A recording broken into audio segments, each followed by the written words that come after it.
Broadcasting from the KJFM radio barn at 1021. This is KJFM Louisiana Bowling Green, Eagle 102. Area high school basketball is on the air. Every week, Eagle 102 brings you the best of area high school sports. On air at 102.1, online at kjfmradio.com, and on the KJFM radio app. Now to the court for high school basketball on your area sports leader, KJFM Radio.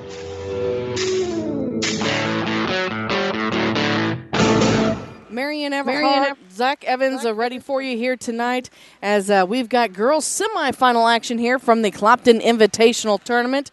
We're going to break down how the brackets were set throughout the week, how each team got here, and what we can expect. Our first game tonight, number 1 Monroe City taking on number 4 Elsberry.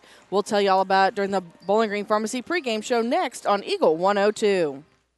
As many as 50% of people don't take their medication as prescribed. Some never even fill their prescription, even if they don't feel well.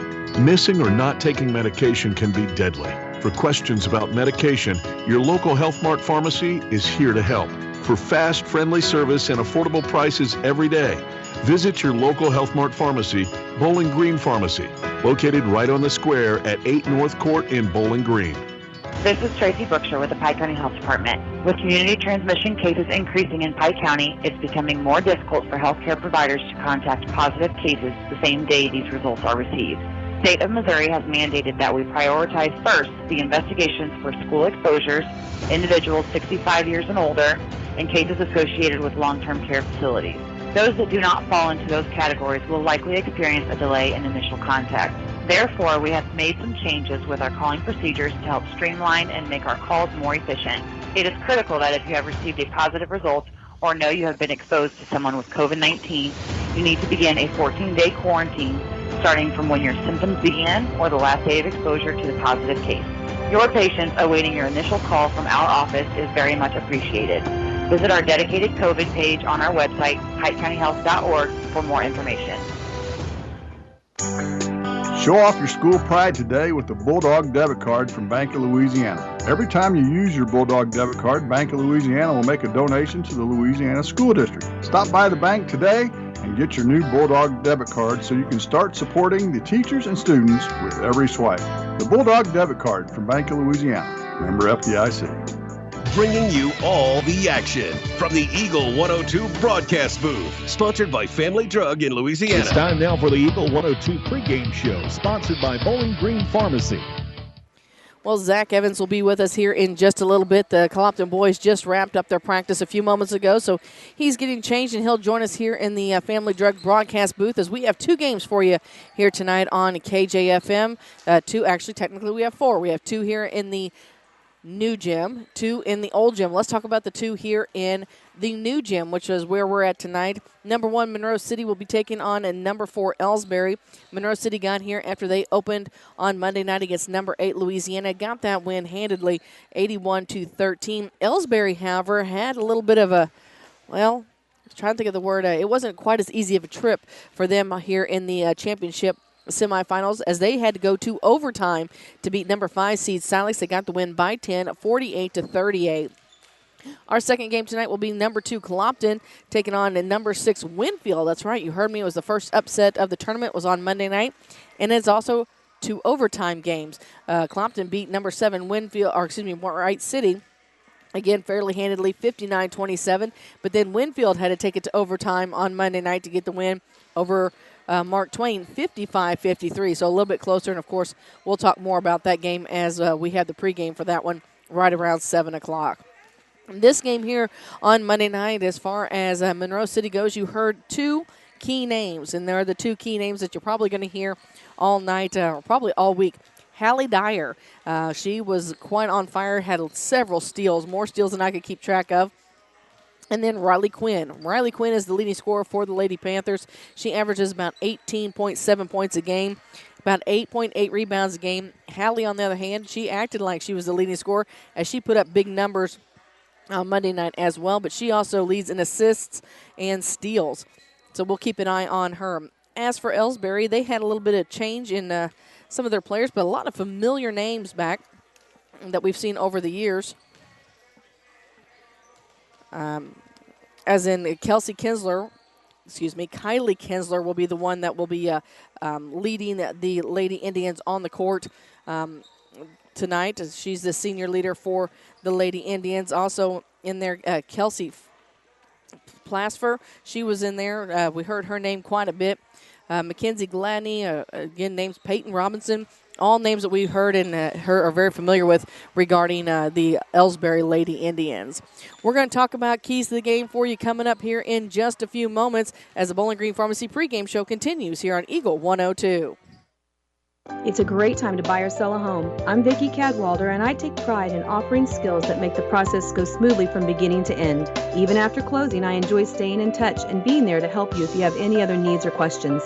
During the process, I'll work closely with your lender and other professionals to make it as effortless as possible. I'm here with you every step of the way, so when you're ready to buy or sell, call me and we'll create a personalized plan just for you. Vicki Cadwalder Real Estate, loving our small town life. Bowling Green Insurance is here to serve all your insurance needs. Bowling Green Insurance offers companies to cover your farm, home, auto, and crop needs. Give Bowling Green Insurance a call today to get a quote. 573-324-CROP. As many as 50% of people don't take their medication as prescribed. Some never even fill their prescription, even if they don't feel well. Missing or not taking medication can be deadly. For questions about medication, your local Health Mart pharmacy is here to help. For fast, friendly service and affordable prices every day, visit your local Health Mart pharmacy, Bowling Green Pharmacy, located right on the square at 8 North Court in Bowling Green. Time now for the Eagle 102 Keys to the Game on KJFM, sponsored by Vicki Cadwalder Real Estate in Louisiana. Tonight for Monroe City, it's probably going to be the same as what they've had all along. You know, they're just going to have to run their offense and defense. That's allowed them to be 10-0 already on the season. They pretty well have their things down pat. It'll be taking care of the basketball, fine-tuning some of your skills that you're working on, taking your time and working on some fundamentals tonight. Getting in underneath the basket for some rebounds, that'll be big for Monroe City, which that's where Riley Quinn will come in as well. For Elsberry, it's going to have to be taking care of the basketball, making those shots, good shots, not just rushing down, throwing up shots, calculated ones, working beyond the perimeter, trying to knock down some threes because, as we mentioned, Quinn, she's the tallest one in there, and she's going to be a little bit of a headache for them under the basket, only trying to shoot over top of her, working to get the rebounds. So they're going to have to get bodies on Monroe City to block them out. Of course, as we always say, you're going to have to make your free throws because Elsberry has been to 5 overtimes with Clopton. They were in overtime on Monday night with Silex. Free throws, and more free throws. That'll take care of some of those added points that down the stretch where you're really going to need them. So keep that in mind. And again, as we mentioned again, take care of the basketball. Avoid those fouls. You don't want to be sitting on the bench, and you don't want to be sending the other team into the bonus. That's going to take care of your keys to the game. We've got your starting lineups and opening tip next here on Eagle 102. Hello, everyone. This is Mark Gooden from Community State Bank of Missouri in Bowling Green and Troy. On behalf of the officers, directors, and staff, we would like to extend our holiday greetings. May the warmth and cheer of the holiday season keep you and your loved ones safe and healthy. We sincerely appreciate your business and look forward to serving you in the new year. Happy New Year from Community State Bank of Missouri, your hometown bank since 1887. Member FDIC. Cellular and Satellite Center is the only stop you need to make when it comes to satellite providers, offering DirecTV and Dish Network along with antenna installs. Now a special message from Matthew Niemeyer himself. If you call an 800 number and they say we will be the local installer, they are wrong. Contact Matthew at Cellular and Satellite Center in Bowling Green, your local authorized dealer. Bowling Green Tractor wants to change the way you think about yard work with their Ego 56-volt ARC lithium battery-powered lawnmowers, weed eaters, blowers, trimmers, and chainsaws. At Bowling Green Tractor, you can walk in and see for yourself just how easy these products are to handle. Bowling Green Tractor, your home for Ego. Power beyond belief. As many as 50% of people don't take their medication as prescribed. Some never even fill their prescription, even if they don't feel well. Missing or not taking medication can be deadly. For questions about medication, your local Health Mart pharmacy is here to help. for fast, friendly service and affordable prices every day. Visit your local Health Mart pharmacy, Bowling Green Pharmacy, located right on the square at 8 North Court in Bowling Green. The Eagle 102 starting lineups on KJFM are sponsored by Community State Bank of Missouri in Bowling Green and Troy. Your starting lineups tonight, we will start with the visiting team on the scoreboard. That is the Elsberry Lady Indians. They are starting a 5'9" junior wearing number 4, Peyton Robinson. A 5'3" sophomore wearing number 10, Candace Dow. The 5'7" senior we had talked about wearing number 12, Kylie Kinsler.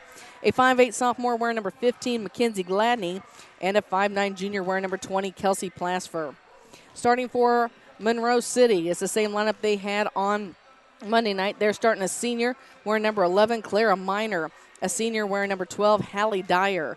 A senior wearing number 20, Riley Quinn. A senior wearing number 33, Bailey Hayes. And a sophomore wearing number 34, Haley Hannigan. So that's going to be Miner, Dyer, Quinn, Hayes, and Hannigan for Monroe City. The home team on the scoreboard for the Elsberry Lady Indians, Robinson, Dow, Kinsler, Gladney, and Plasfer for Elsberry. And Zach Evans joining us right now here in the booth. First of all, thanks for joining us. I know you had practice, so you kind of had a busy afternoon. Thank you guys for having me. I'm a pleasure to be up here. So we're talking, you and I are talking a little bit off air. We're talking about fundamental basketball, and right now, Monroe City Lady Panthers, they are undefeated. So that means they're probably playing some pretty good fundamentals. Yeah. One of the things I was talking about in keys to the game that's going to have to be worked on by Elsberry is that's getting inside and blocking out to stop those second chance rebounds. And you know all about getting in there and getting out and how important that is to a team. It's really important, especially with some size like Monroe City's got, especially with the depth that they have. You know, they have a lot of seniors on this team, and they've had their fair share of wins over the last 4 years. They know how to win, and I'm sure they'll do the small things right to win. And Elsberry's going to have to pick up on the rebounding. They're going to have to get to the hole, and then they have to work on the shots from the free throw line. And as you're a senior leader for the Hawks, anyways, how important is it when you have more seniors than juniors? What type of mentality does that bring in? Is it there's more confidence on a team when you're looking at your opponents and you're like, oh, we're senior heavy? Well, I wouldn't say that. There's just a lot more experience, I would say. You know, these people have seen more games than the opponents has in this case. All right. That's going to take care of the Bowling Green Pharmacy pregame show. We've got your opening tip next here on Eagle 102. When you support a locally owned pharmacy, you're contributing to the growth of the community. The dollars you spend stay right here to support our local community. Health Mart pharmacies are locally owned pharmacies. There's one right here. Health Mart pharmacists have a personal commitment to their communities because, just like you, they support their community. Health Mart pharmacies are locally owned and hometown proud. Louisiana is a Health Mart town. Family Drug Health Mart Pharmacy. The right people, the right price, right downtown. Health Mart, caring for you and about you. Is it time to renew, redo, or rebuild? I'm Christine Rutherford, and we have loans designed specifically for repairs and renovations, along with home equity lines of credit. People's Bank and Trust, member FDIC, equal housing lender, MLO number 421603, NMLS number 407724. Area High School Sports on Eagle 102 is brought to you by State Farm Insurance, Cindy Blaylock, Young Enterprises Incorporated, and Pike County Memorial Hospital. They're getting ready for starting lineups here in the gym. Want to remind you, we do have double headers for you still tonight and tomorrow night. Again, immediately following this, it's going to be number 2 Clopton taking on number 6 Winfield. In the other gym this evening, we'll try to get you some updates. We're going on right now, number 8 Louisiana facing number 5 Silex. And then their nightcap of the night, number 7 Wright City taking on number 3 Mark Twain. Tomorrow night, it's boys semifinals here in the high school gym, in the new gym. Number 1 Monroe City takes on number 4 Louisiana at 5:30. Then number 2 Winfield is going to try and stop number 3 Clopton at 7 o'clock. And then in the old gym at 5:30, number 8 Silex will face number 5 Wright City. And the nightcap over there tomorrow evening, number 7 Elsberry taking on number 6 Mark Twain. Clopton tournament coverage all week here on Eagle 102, brought to you by McCoy Blossom Funeral Homes and Crematory, Northeast Missouri Title Company, McDingers, Calvert's Insurance Agency, Brown's Processing and Smokehouse Meats, and Hayden's Motorsports Center. Marion Everhart, Zach Evans in with you this evening. Don't forget to tell your friends, and not only can you hear us on the air at 102.1 FM, we're also online at kjfmradio.com. If you haven't downloaded the KJFM Radio app, you probably should. That is your phone's best friend, as you have scoreboard updates daily on there. You can catch the videos from each game. Plus, if you have an Alexa-enabled device, we're there as well.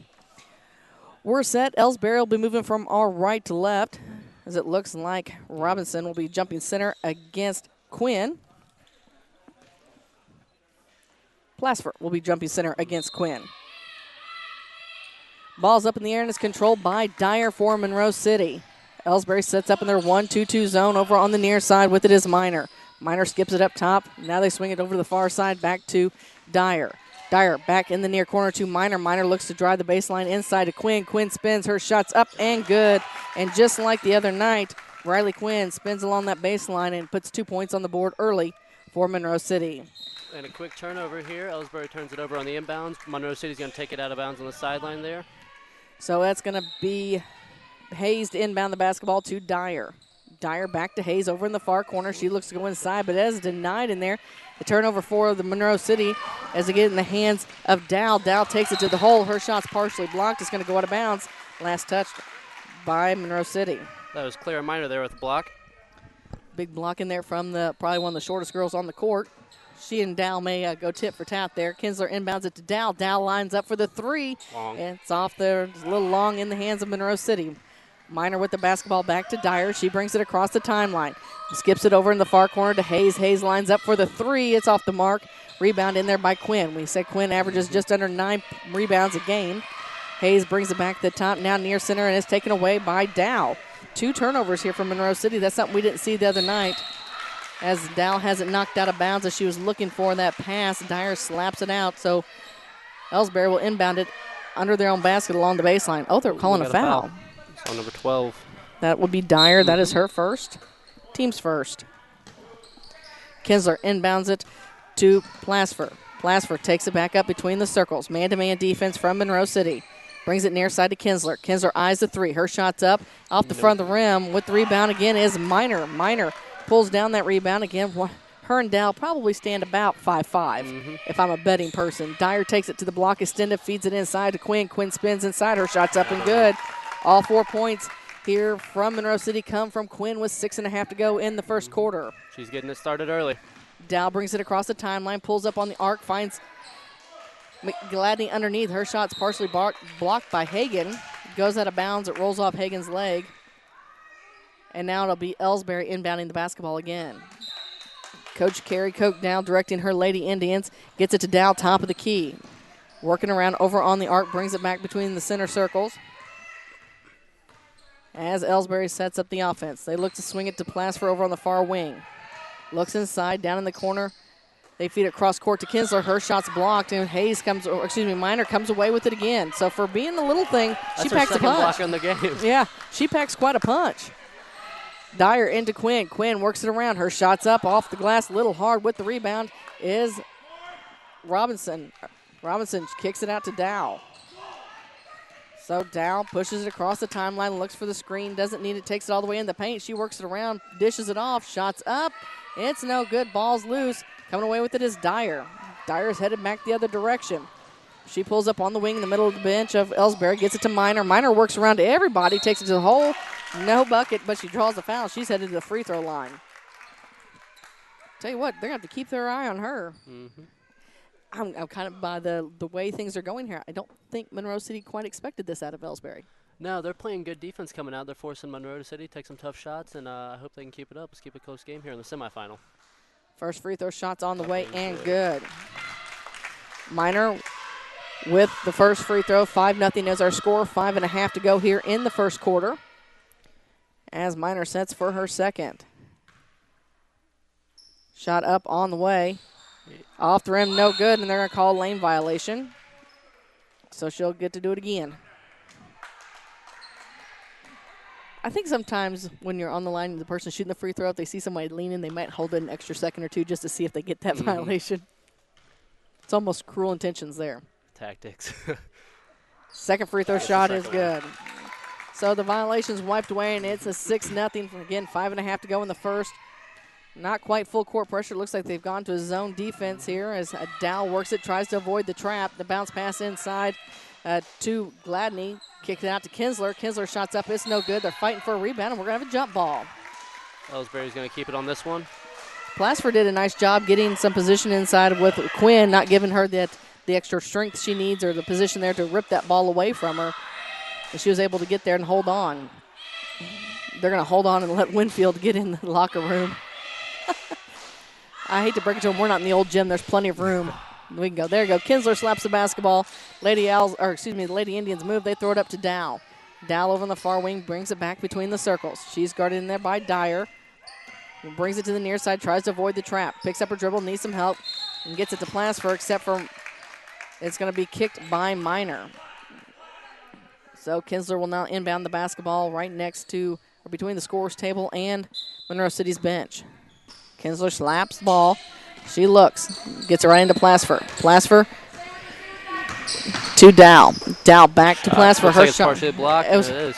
It sure was. Monroe City takes advantage. Back in the hands of Dyer. Dyer has yet to score yet tonight, and she was kind of their big threat the other night. She kind of just weaved her way in through the defense, and there's another turnover from Monroe City. Their third here of the first quarter. That zone defense is causing some problems for them early on. So Dow again with the basketball. Dribbles with that left hand. She penetrates, picks up her dribbles, now tries to feed it out. Coming out to save it is Robinson. Robinson back to Dow. Dow over on the far wing, kicks it to Gladney. Back to Robinson. She thought about it, but she was doing a little bunny hops and kind of got her. So it looks like there's a substitution coming in. Mackenzie Moss going to come in for Minor. Now, Monroe City only has 7 players. Now, there's more listed on their roster, but that's what they've traveled with so far this week. Be anxious to see if they bring any more on championship night. And there's another turnover by Dow. Dow throws up. No good. Yeah, Kinsler went in for the layup. And on the rebound, jump ball. This time the possession arrow favors Monroe City. 6-0 our score, 4:17 to go here in the first quarter. Dyer with the rebound, Dyer with the ball. Now Elsberry kind of in this trap situation as Dyer brings it in to the front court. She lobs it down low to Moss. Moss works her way around to Hagan. Hagan shots up. It's no good, but Quinn's there to clean it up. Riley Quinn with 6 of the 8 points at the 4-minute mark here in the first quarter. There's that rebounding coming into play that we talked about in the pregame. And Quinn's very good about getting herself positioned underneath the basket. Dow over on the far wing needs some help, but she picks up her dribble, gets it down low to Robinson. She tries to feed it inside to Kinsler, and it looks like Quinn's going to pick up. Yep, she's going to pick up her first foul, team's second, as she gave Kinsler a little push in the back. Checking in the basketball game now is Abby Jenkins coming in for Plassford. Jenkins, a 5'5" junior for the Lady Indians. They get it into Dow. She thought about the three. Now she's going to step inside the arc, try to bank it in. Nothing there. Quinn there with the rebound. She outlets to Dyer on the near side. Brings it across the timeline.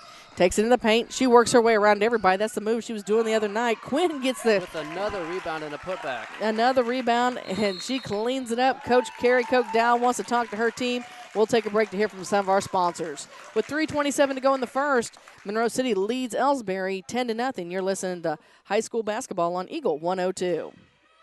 Hey, this is Ryan with Mid-America Auto and Towing in Bowling Green, and we've got the lot looking good and ready to go. We've got something for everybody's budget. We have a constant rotation of new inventory, including cars, trucks, and SUVs. So if you're out and you're looking for a new car, come by and see me. Mid-America Auto and Towing, just off Highway 54 in Bowling Green, is a one-stop shop. Like us on Facebook or check out our website, midamericaautoandtowing.com.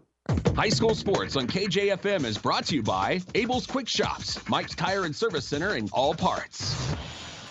Out of the timeout, it will be Elsberry's basketball. They'll take it the length of the court. And again, it looks like Monroe City set to pick him up at the half-court line. Plassford back into the basketball game. She gets the inbounds pass from Jenkins. Looks like Monroe City set up in that 1-3-1. The second guard starting to pull up. Plassford works her way around. She weaves it through everybody, gets it down low, hers into the hands. I believe blocked by Hagan. That was Kinsler who was trying to get there. And Hagan and Quinn both stand fairly tall. They're probably at least 5'10", would be my guess, based on just comparing heights out there. Plassford with it on the near wing, gets it in the near corner to Kinsler. Kinsler works it around, takes it back up top, going to reset the offense, dishes it to Plassford on the near wing. Plassford trying to avoid the trap, gets it in the near corner to Kinsler. Kinsler to Gladney. Gladney out to Jenkins. Jenkins looks again as she finds Robinson over on the far corner. Her shot's up. It's no good. Ball's pulled away by Kinsler, but it goes out of bounds. Last touch by Monroe City. And, Elsberry's just struggling to get the ball through the hoop at this point. They've had some good shots. They've had some good looks. It's just not falling for them. They need to keep attacking the front of the rim. Bailey Hayes checks back in the basketball game for Monroe City as Kinsler, I heard Coach call it the Clopton corner down over here at the end of where you all normally sit. Inbounds the ball, gets it to Plasfer. Plasfer takes it over to the far wing, gets it to Kinsler. Kinsler pulls up for the shot. It rims in, out, and it's finally going to fall. Kylie Kinsler gets the first 2 points of the night for the Lady Indians. Makes it 10-2 with 2.5 to go in the first. Near corner with it to Minor. Minor to Dyer. Dyer skips over in the far corner to Utterback, who's in the basketball game. And then they find Minor at the block. Her shot's up. It's no good with the rebound. And that was Gladney. Back the other direction we go. Plasfer working against Dyer. Goes out of bounds. Last touch. Keep it here. Yeah. Dyer touches it on that out of bounds line. That's another change it up. Nope. Kinsler's going to continue to do the inbound, have the inbounding honors. Get it into Plasfer right off the bat. She'll bring it over to the circle, almost to the Hawk. Now back the other direction on the far side. Loses a handle on it, goes out of bounds. Another turnover here early for Elsberry. So with that, it's going to be Utterback that inbounds the ball to Dyer. So Elsberry content to stay in their 1-2-2 zone. Over in the far corner with it to Utterback. She lobs it to Quinn. Quinn spins in the paint. Her shot's up. It's no good. With the rebound is Robinson. Robinson works the ball in the backcourt. She just waits. She's waiting for her offense to come up and help her. Gets it to Jenkins. Jenkins back to Robinson on the far wing. Down low to Kinsler. Kinsler spins in the paint. Her shot's up, and it's good. I tell you what, she has having a habit of leaving the ball just hanging there on the back of the rim. 10-4 our score with 1.5 to go in the first. Quinn spins, but there's trees there, and she dishes it back out to Dyer. Dyer from the block extended is up and good. Hallie Dyer with her first 2 of the night. 12-4 is our score. 1:23 to go in the first quarter. Plasfer with it again as she's working against Dyer. Dyer forcing over to the right, and we're going to have Monroe City fans upset here. They thought they might have been a jump ball there, but they're calling it a foul. They are, and I have to tell you, I don't know that I disagree with them. I didn't really see the contact, but again, that's why we're up here and they're down there. And either way, Dyer picks up her second foul of the night, team's third. Kinsler and Plasfer comes out. Dow returns. And I'll see pick up whoever else it was that just walked in. She's covering number 32, Olivia Kinsler. So with the basketball is Dow. Dow, dribble it. She brings it back to center court, almost to the Hawk and over to the far wing along the baseline and tries to feed it down low inside. Gladney goes up. Her shot's no good, but she's fouled. She's going to go to the free throw line and get to shoot 2. We're going to get 24, Savannah Utterback here with the foul. Her first, team's 4th.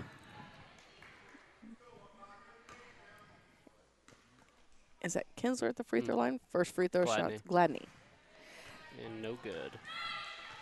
So Gladney's first shot's up. She mentioned no good. She'll get a second. 12-4 is our score. Minute left on the scoreboard. Second free throw shot's a little hard off the back of the rim. Robinson comes away at the round. So right now, rebounding, we talked about that as one of the keys to the game. And right now, Elsberry's winning that battle as Robinson looks for the 3. It's a little hard, rims in and out. And with the rebound. Yeah, again, back to the short girl with the rebound. I made the comment the other night, she's feisty, and I like watching those feisty players play. Here's a long 3 on the way from Monroe City, and that's Utterback, I believe, that drained that one. So Utterback with the tray makes it 15-4 with 30 seconds to go in the first. Dow working with the basketball, gets it over to Jenkins. Jenkins on the far wing, back near side to Dow. She spins on about the head of Monroe City's bench in the near corner to Robinson. Robinson looks, nothing, back up top to Dow. Dow takes it to Jenkins. Still got 14 seconds. They've got all kinds of time if they want to look for maybe the last shot here. Dow once again between the circles. Takes it down to the elbow, extended, kicks it in the corner to Robinson. Robinson wants a 3. It goes off the side and ball's loose and it finally goes out of bounds.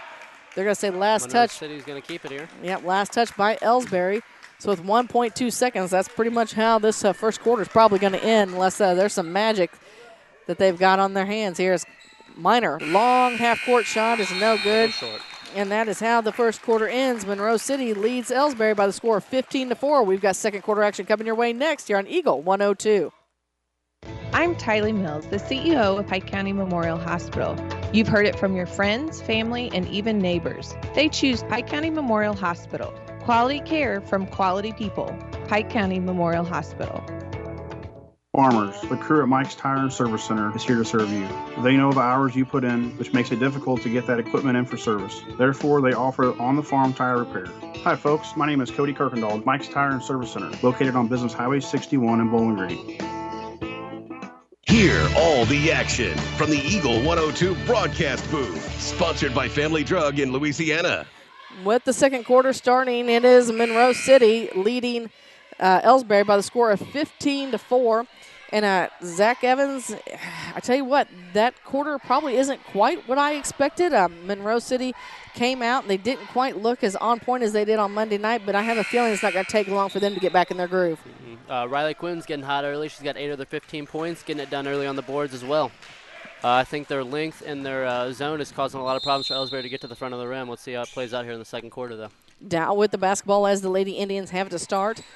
Looking for the screen from Plasfer. She gets it to Plasfer now between the circles. Bounce pass inside to Gladney. Gladney down low to Kinsler. Back out to Robinson. Robinson works her way around. Her shot's denied.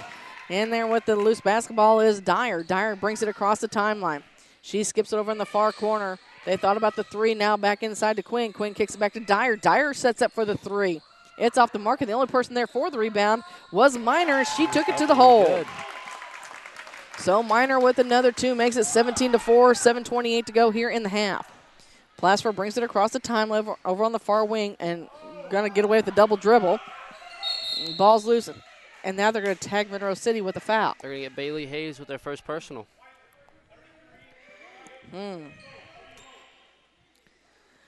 So, Elsberry will inbound the ball over on the far wing, and we've got a sub coming in, Addison Steele. She wears number 11. She'll come in for Jenkins. So Gladney will inbound the basketball now. She looks, gets it into Plasfer. Plasfer works it over on the far wing. Bounce pass inside, except for Gladney had her back to the basketball. Quinn gets a steal there, and they look to push here. So Dyer brings it across the timeline, top of the key in the near corner to Miner. Miner was looking immediately into Quinn. Nothing there, so she, on the short corner, kicks it back up top to Dyer, who dishes it to Hayes. Hayes wants a three. It's off the front of the rim, but Dyer's there with the rebound. Back to Miner. Miner back behind the arc to Hayes. Hayes, top of the key, skips it over the far corner to Dyer. Dyer works it in, back to Hayes, top of the key again. She takes it down low, tries to bounce, pass it inside to Quinn. Goes out of bounds. Last touch by Monroe City. Another turnover here early for Monroe City. With the basketball is Plasfer. She's picked up by Dyer in the backcourt. Now crossover into the front court. Bounce pass at the elbow into Gladney. That's Kinsler. Kinsler shots up. It's no good. With the rebound is Quinn. I know she wrapped it up that time. She wasn't getting away from her. Dyer skips it over the far corner to Hayes. Down low to Hagan. Hagan shot's not going to count. Looks like they're going to call it on the floor there. Yeah, foul on the floor. That's only the second team foul for Elsberry. It's on Kinsler. Her first. So Dyer was looking immediately for Quinn, who was trying to sneak in. Instead, they get to Miner. Miner wants a three. Rims in and out. Ball's going to go. No. Quinn saves it from going out of bounds into the hands of Hayes. And Hayes is going to be fouled. That's going to be on the floor as well. And that's going to go against Dow. That's her first. Team's third. So while Elsberry started the second quarter with only one team foul, they now have three. And it's 6:17 to go in the half. Dyer long three on the way. It's no good. With the rebound is Hayes. She loses the handle up but gets it to Quinn, and here's the shocker. Quinn takes it off the glass and extends that lead to 15. We're at the 6-minute mark here in the second quarter. Plasfer with the basketball. Tries to feed it inside. It's deflected. Another turnover by the Indians. They get it in the hands of Dyer. Dyer takes it down to the baseline. Looks inside to Quinn. Quinn shots up and good. Popular name here early. Coach Carrie Koch down wants to take a timeout to talk to her Lady Indians. With 5:47 to go here in the second quarter, the Monroe City Lady Panthers lead at 21-4 as you're listening to Clopton Tournament Action on Eagle 102. Bundle at Pike County Mutual Insurance and save. Ask about the great rates on your personal vehicle, farm trucks, big or small, or even your motorcycle and side-by-sides. Stop by and see myself, Corey Buchanan, Buddy Bibb, or Kathy Gam at your hometown insurance company since 1895. Pike County Mutual Insurance on the square in Bowling Green. Eagle 102 Sports on KJFM is brought to you by Ingram Plumbing, Bowling Green Pharmacy, and Mid-America Auto and Towing. As we come out of the timeout, it's going to be along a hill, I think, here if Elsberry wants to try to get back into this before halftime. Right now they're down 21-4. Yep, they've dug themselves to an early hole here. Turnovers and a lack of rebounding cause for that.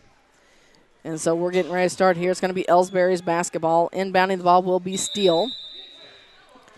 Steele put it in to Jenkins. Jenkins will work against Dyer. She crosses the timeline, tries to avoid the trap. I noticed that they don't come out and trap them really close to the timeline.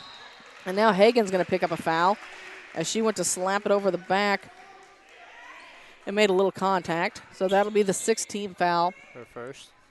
Kinsler will be inbounded at the head of Monroe City's bench. So Jenkins in the backcourt tries to get it right back to Kinsler, and there's another turnover.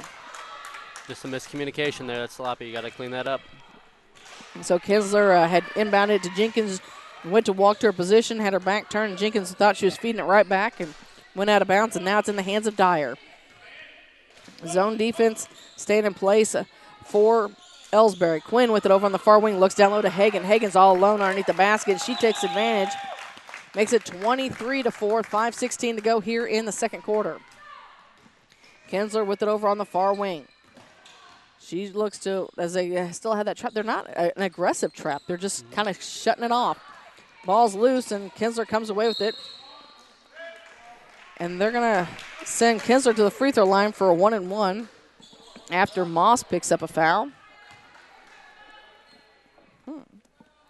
Well, I think we're calling things a little tight tonight. Yeah. Not letting the girls play too terribly much. As Kinsler steps there for a 1-and-1. First free throw shot is on the way, and it's good. Dow and Plasper coming in the ball games as Jenkins and Steele come out. Coach Carrie Coke Dow talking with the two girls as to what they need to do when they go back in. Second free throw shot on the way is good as well.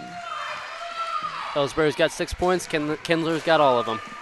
23-6 is the score. We're just under 5 minutes to go here in the first half. Quinn gets it to Moss. Moss back to Quinn. Quinn shots up and good. I don't know that she misses from down there. Pretty much automatic from there. She is. She gets in there. She lays it off the board nicely. With it is Plasper. She brings it across the near side. She's right in front of Monroe City's bench, and Plasper falls down, and it's going to roll off of Gladney's leg out of bounds. So for a team that only had one turnover in the first quarter, they're up to 4 here in the second. So Dyer again taking her time, walking across the timeline, eating a little bit of this clock as they're down by 19. Or excuse me, they're ahead by 19. 25-6, 4:27 to go here in the first half. With it is Hayes. Hayes tries to lob it down low to Quinn, and they're going to tag Quinn with a third. Is that her second? That's her second. Okay. Wow. And we're going to walk to the other end and shoot 1-and-1. So Kinsler again. Mm-hmm. As she steps there. That is the 8th team foul for Monroe City here in the first half. Free throw shot on the way, and it's good. Net barely moved. Mm-hmm. So it makes it 25-7, 4:19 to go here in the second. Her second free throw shot's on the way. We'll have your Satellite Center halftime report coming up at the end of this quarter. Free throw shot on the way, and it's also good. Elsberry looking to full court press here. And we haven't seen a whole lot of this in this aggressive part from the Lady Indians. They get it on the far side to Hayes. They try to lob it down to Hagen. Hagen saves it from going out of bounds. Dyer wants a three. It's up. It's no good. Chasing down the loose basketball. Board. Yeah, that is Hayes coming away with it. They try to collapse. Dyer takes it back, one-handed shots up, and it's no good. But then there's Quinn, and she's going to be fouled. They're going to call it on the ground, though. Call it on the floor. And that's going to go against Gladney. In the other gym right now, Silex leads Louisiana 21-4 in the second. They skip it over the far side, and that's to Moss. She works it around in the block, feeds it down low to Hagan. Hagan shots. Good, and one. Yep. Foul and the +1, so she'll try for the old-fashioned three-point play.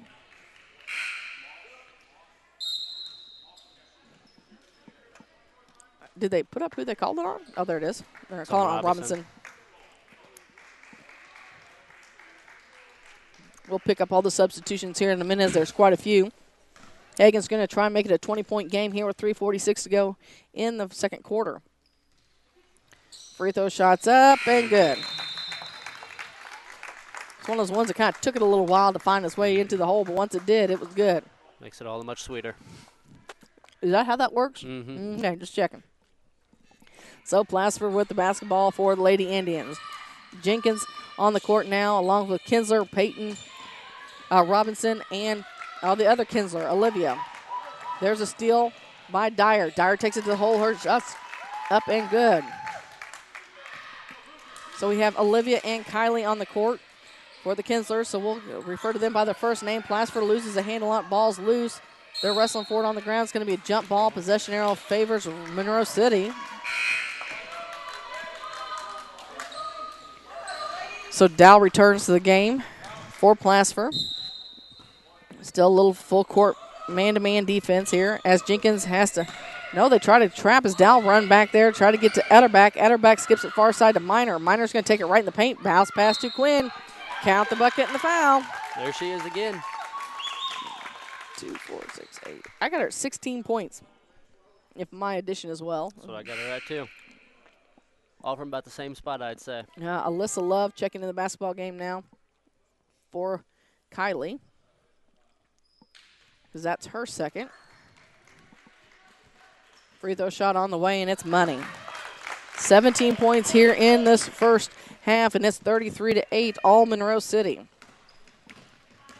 With it is Dow. Dow on the near wing, bounce pass inside to Love. Love in some trouble, and they're going to reach in and grab it, and it's going to be a jump ball.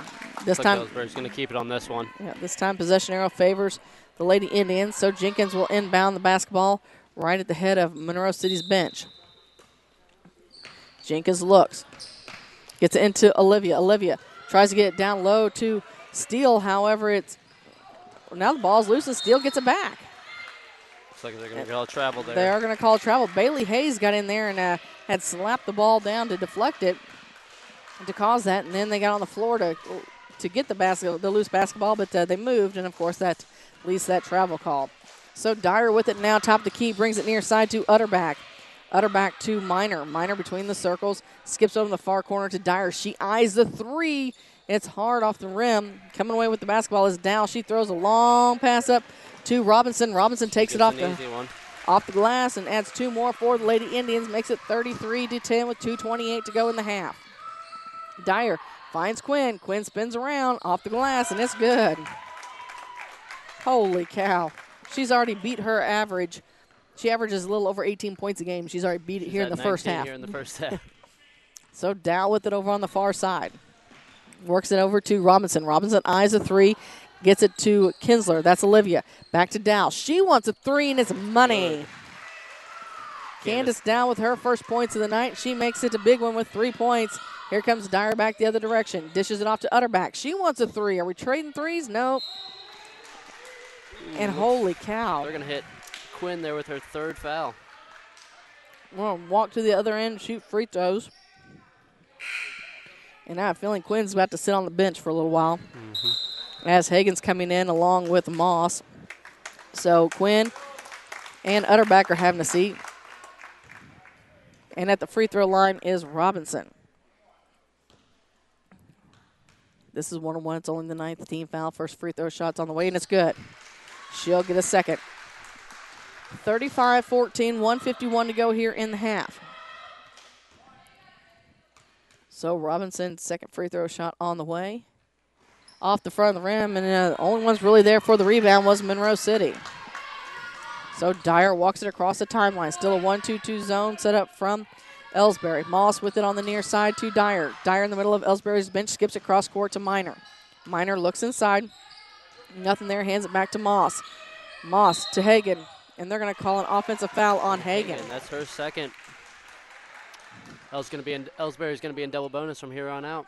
For the next minute, 32 seconds, and they're going to have to take advantage of it if they make it to the line. Right now, it's a 21-point lead for Monroe City.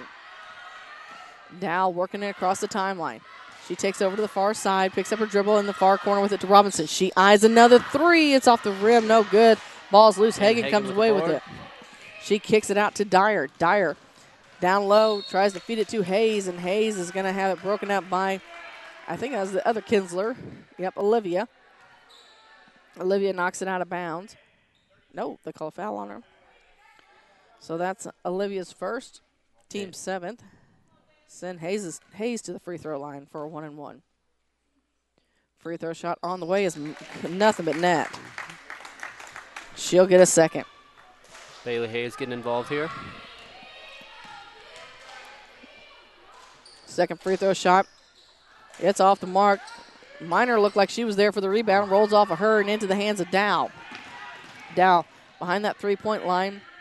Brings it between the circles to set things up for the offense. She works it around. We're down to under a minute to go in the first half. Jenkins with it. Gets it in the near corner to Robinson. Back up top to Dow. Dow thought about the three. Monroe City was a little fast there. Bounce pass down low. And it's taken away by Hagan. Hagan gets it in the hands of Miner. Miner brings it to Moss. Moss feeds it inside to Hayes. Hayes kicks it back out to Dyer. Dyer thought about the three instead, skips it near side to Moss. Moss is going to put up the three. She tries to bank it in. Nothing there. Hagan there with the putback. Her shot's up and good. 27 seconds to go. Makes it 38-14. All Monroe City. Dalligan with the basketball. Brings it to the near side this time. Now works way back to the far side to Jenkins. Jenkins looks inside. Works it around, nothing there. Back to Dow between the circles, near side to Robinson. Robinson's looking inside to Kinsler. That's Olivia. Back to the near side. We're down to 4 seconds, 3 seconds.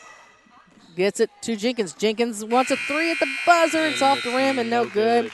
And that's how the first half ends. Monroe City leads Elsberry by the score of 38-14. We've got your Cellular and Satellite Center halftime report coming up next here on Eagle 102. The Eagle 102 halftime report is coming up, brought to you by Cellular and Satellite Center in Bowling Green.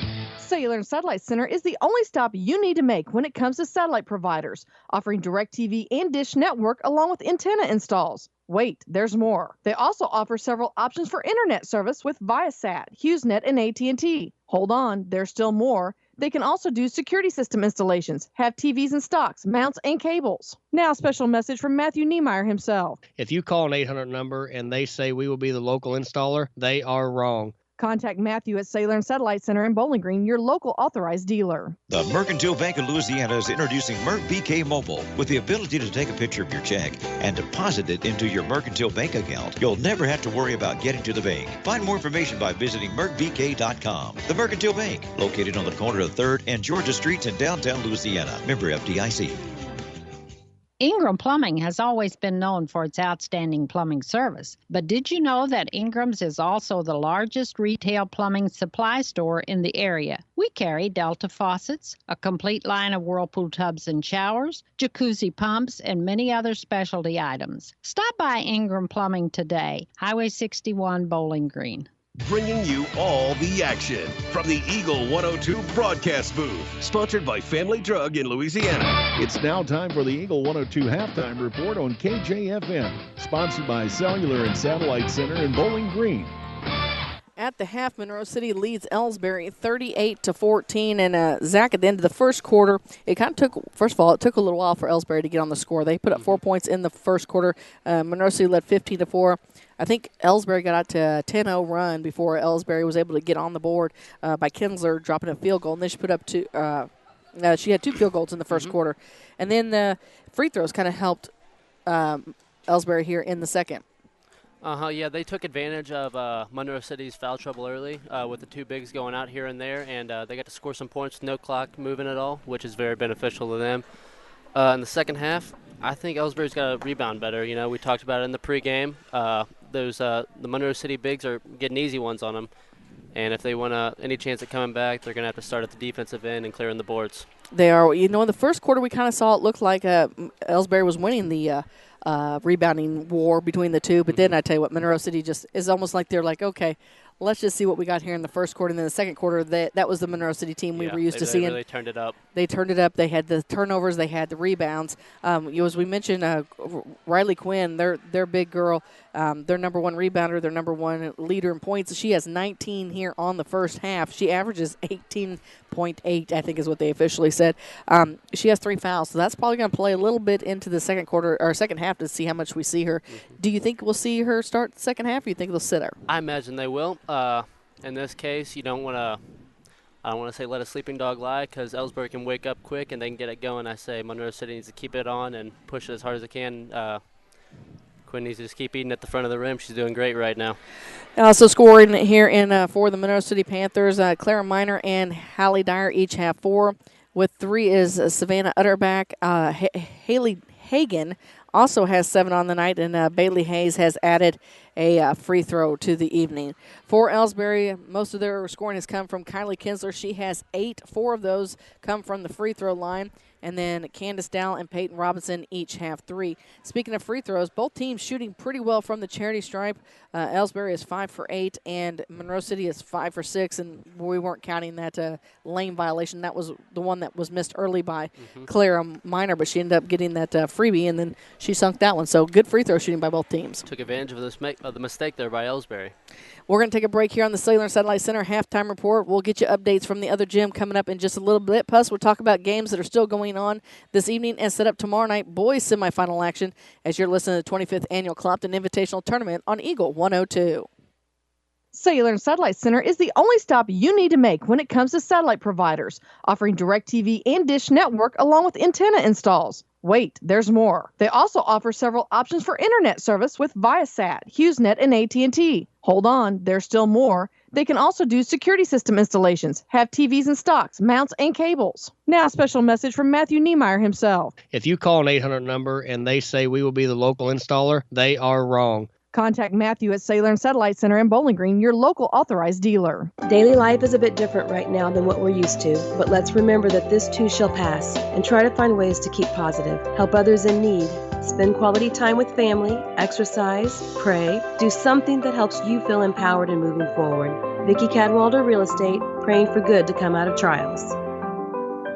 Community State Bank of Missouri in Bowling Green and Troy, where the number one priority is the customer and adding new services to help simplify your life and building a strong, high-performance financial services organization. Community State Bank in Bowling Green and Troy, your community bank since 1887, member FDIC.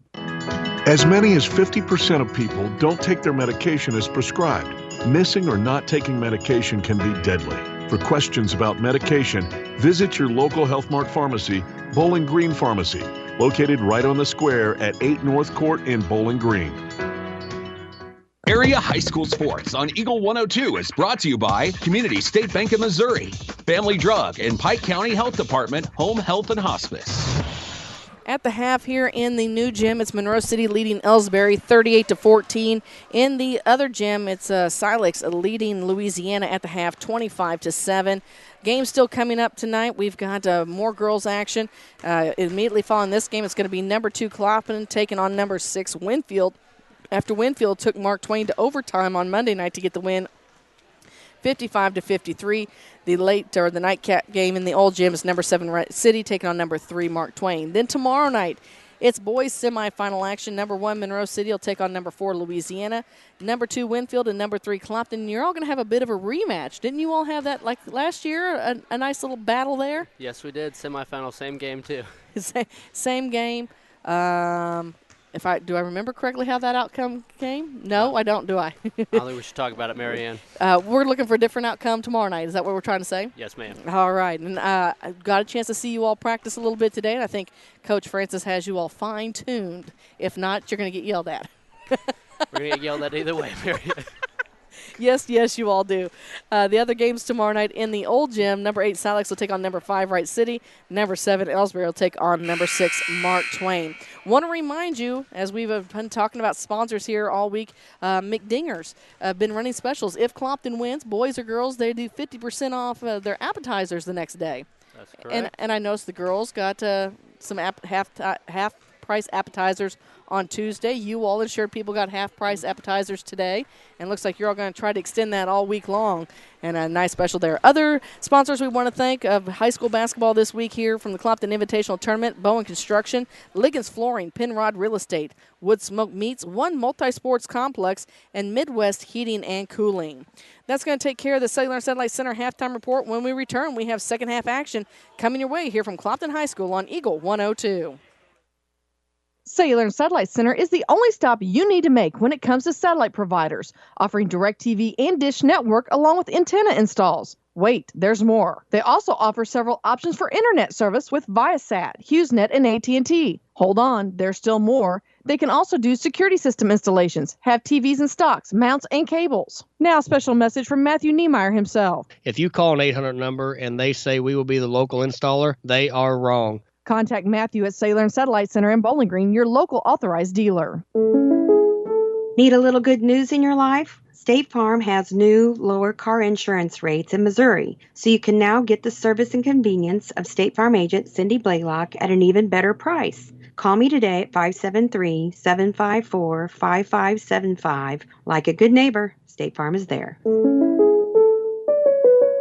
High School Sports on KJFM is brought to you by Pike County Mutual Insurance, Browns Processing, and Bank of Louisiana.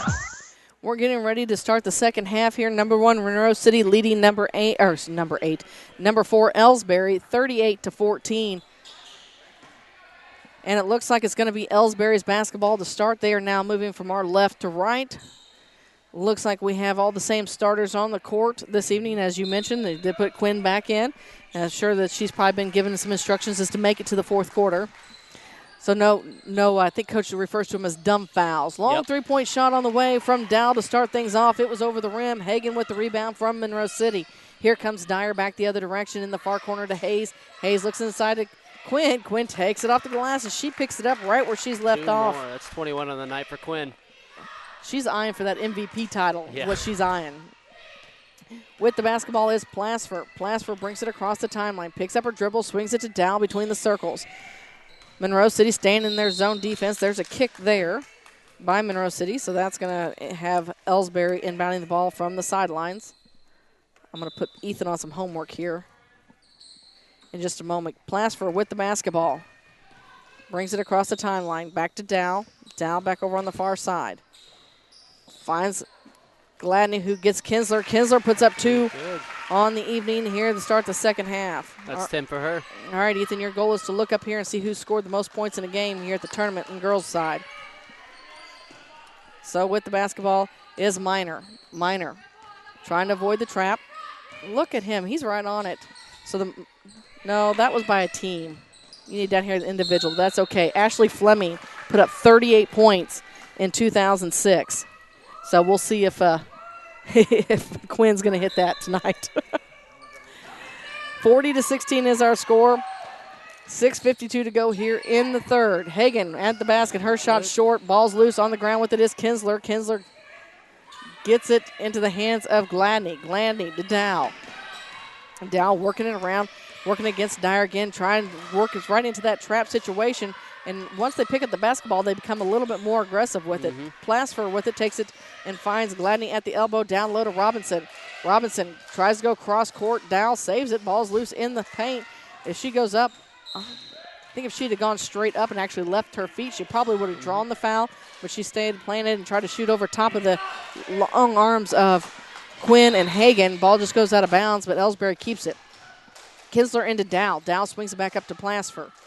Plasfer in the near corner to Kinsler. Kinsler eyes a 3. It's no good. She follows her shot, gets the rebound, takes it to the other side. Over to Plasfer. Plasfer now to Dow. Dow dribbles, steps inside the arc. Her shot's up. It's a little too hard. Good. Another rebound for Quinn. Quinn's in control. She gets it off to Dyer. Dyer brings it near side to Minor. Minor to Hagan. Hagan Inside to Quinn. Quinn goes, oh, we finally saw her miss one, but she gets her own rebound and puts it right back, so it doesn't really count. Either way, still continue to score points from inside the paint. It's 23 on the night for her. 42-16 is our score. 5:40 to go here in the third quarter. Monroe City staying in that 1-2-2 zone, keeping pressure on Elsberry. With it is now. She gets it to Plasfer. Plasfer slowing things down a little bit as she looks to penetrate. Kicks it down low to Kinsler. Kinsler comes up with the shot, and it's net. Good. Kylie Kinsler with another 2. She's in double figures now tonight. Give her 12. She's starting to heat up from that little baseline short corner shot right there. 42-18, 5:09 to go in the third. Minor with it. Inside to Hayes, kicks it to Quinn. Quinn from the block, extended shots, no good. Hagan there for the rebound, and she's going to be fouled. Looks like Gladney kept boxing out after the shot. Yeah. That is her third. Hagan will head to the free throw line for the second time tonight. She'll get 2. While she's there, want to thank sponsors Bowling Green Lumber, Lynn's Heritage House, Orff Construction, Pow Pow Cattle Farms and Fencing, A Taste of Philly, and Spring Valley Accounting. First free throw shot, no good. Gladney comes out. Jenkins returns for the Lady Indians. Hagan's second free throw shot on the way. And it's good. Now watch, Zach. Did you notice that she holds it kind of upside down and then she rotates it? She's a lefty. She rotates it and then shoots. That's something a little different there. As Plasper splits the defenders, takes it in. She goes up for the shot, but it's stripped, ends up in the hands. Minor. And she's got what? That's like her third or fourth block. Dow gets it now to Jenkins. Jenkins down the block trying to feed it inside, and it's tipped away. Another turnover for the Lady Indians as Dyer brings it back the other direction. Dyer lobs it down low to Quinn off the glass. Hagan there to clean it up, and it's good. Turns out Riley Quinn is human. She can miss. She can miss. I was beginning to think we needed to get her a cape put on her back. Near side with it to Dow. Down in the near corner to Robinson. Ooh, Robinson thought about the 3, but Minor got there quickly. Plasper with it now. She tries to split the defenders in the paint. Kicks it back to Dow. Dow takes it all the way around. Splits it down low to Robinson. Robinson shoots over top of the trees. Short, Hagan with the board. And really, that was a nice shot bar. She just got too far underneath the basket, I think, for that shot. Now there's Quinn. She spins, not even a touch in the court. And she just does a nice little spin the opposite way is what we've been seeing her all night. 47-18 is our score. 3:49 to go in the third.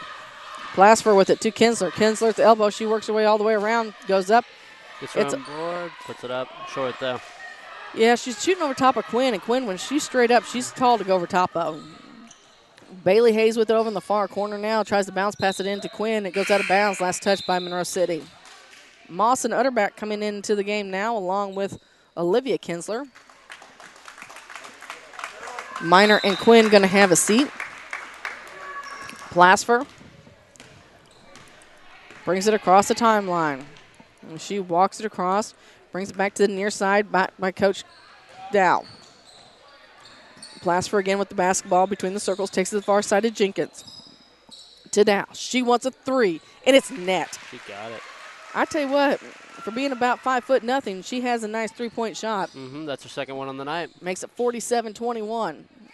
Near side with it, and she's not afraid to shoot it either. I don't care if you've got a Hagan or a Quinn coming at you with the arms up. She uses all the confidence she has and powers over top. And she's just a sophomore, so we're going to see more from her. Hagan with another 2 from the block. 49-21. Monroe City's having a lot of success at the front of the rim here in the third quarter. 2:40 to go here in the third quarter. Plasper with it. Fakes it. Tries to get it down low. It's taken away by Moss.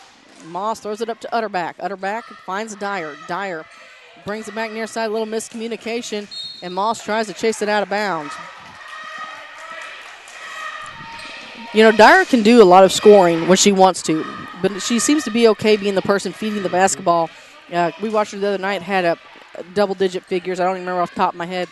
But tonight, she seems to be more of the assist queen. Another turnover by the Lady Indians as Hagan picks that one up, dishes it off to Dyer. Dyer watching for Kinsler coming, running up from behind. That's Olivia. Far side with it to Utterback. Dyer back to Utterback again. A little pitch and catch over on the far wing. Now they bring it near side to Moss and let her play along as well. Back to Dyer to Utterback. Looks inside, lobs it to Hayes. Hayes tries to move around Olivia. She takes it to the other side, and now she's going to travel. Had a good idea, just forgot to put the ball on the court. Feet got a little happy there. Those happy feet get you every time, don't they? Got me quite a bit. Only once or twice, right? Plasfer with the left hand takes it into the paint. Bounce pass down low to Kinsler. Kinsler in some trouble, kicks it back out to Down. They're going to call a foul, I believe, on Hagan. No, they're going to call it Moss. That's her second. Team's first of the half. 49-21, 1:40 to go here in the third. Plasfer gets it on the inbound pass to Dow. Dow's feet are set. She wants another three. It's off the mark, but Plasfer there to clean it up. Her shot's up and good. Kelsey Plasfer with the 2. She gets in the scorebooks, makes it 49-23. Long three ball coming from Utterback. It's off the rim. Ball's too tall, but Hagen's there to put back, and her shot's good. She's in double figures. She's got 14 already here on the night with 1:16 to go in the third. 51-23. On the near side is Plasfer. She splits the defenders and going to double dribble.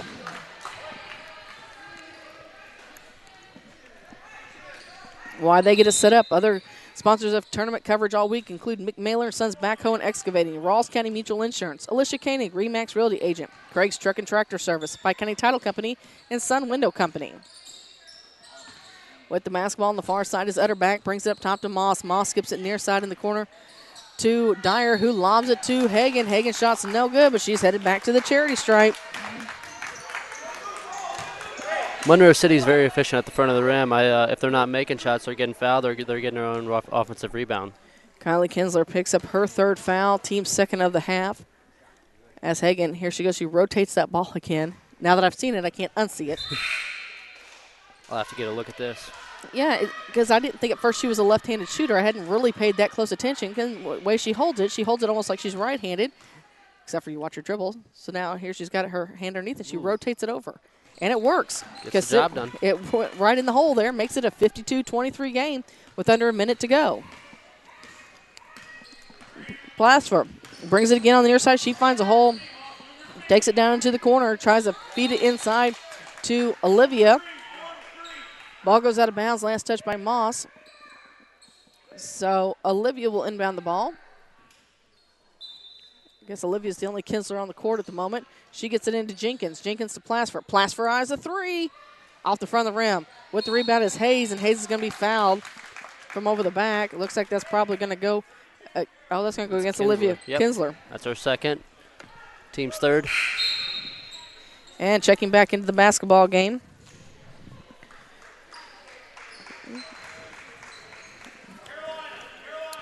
is Addison Steele. Dyer again with the basketball, brings it across the timeline, dishes it off to Moss. Moss to Utterback. Utterback back to Moss. Little pitch catch again here on the near side. They get inside to Hagan. Hagan shots up, and it's good. So 2 more for Hagan. She's trying to catch Quinn.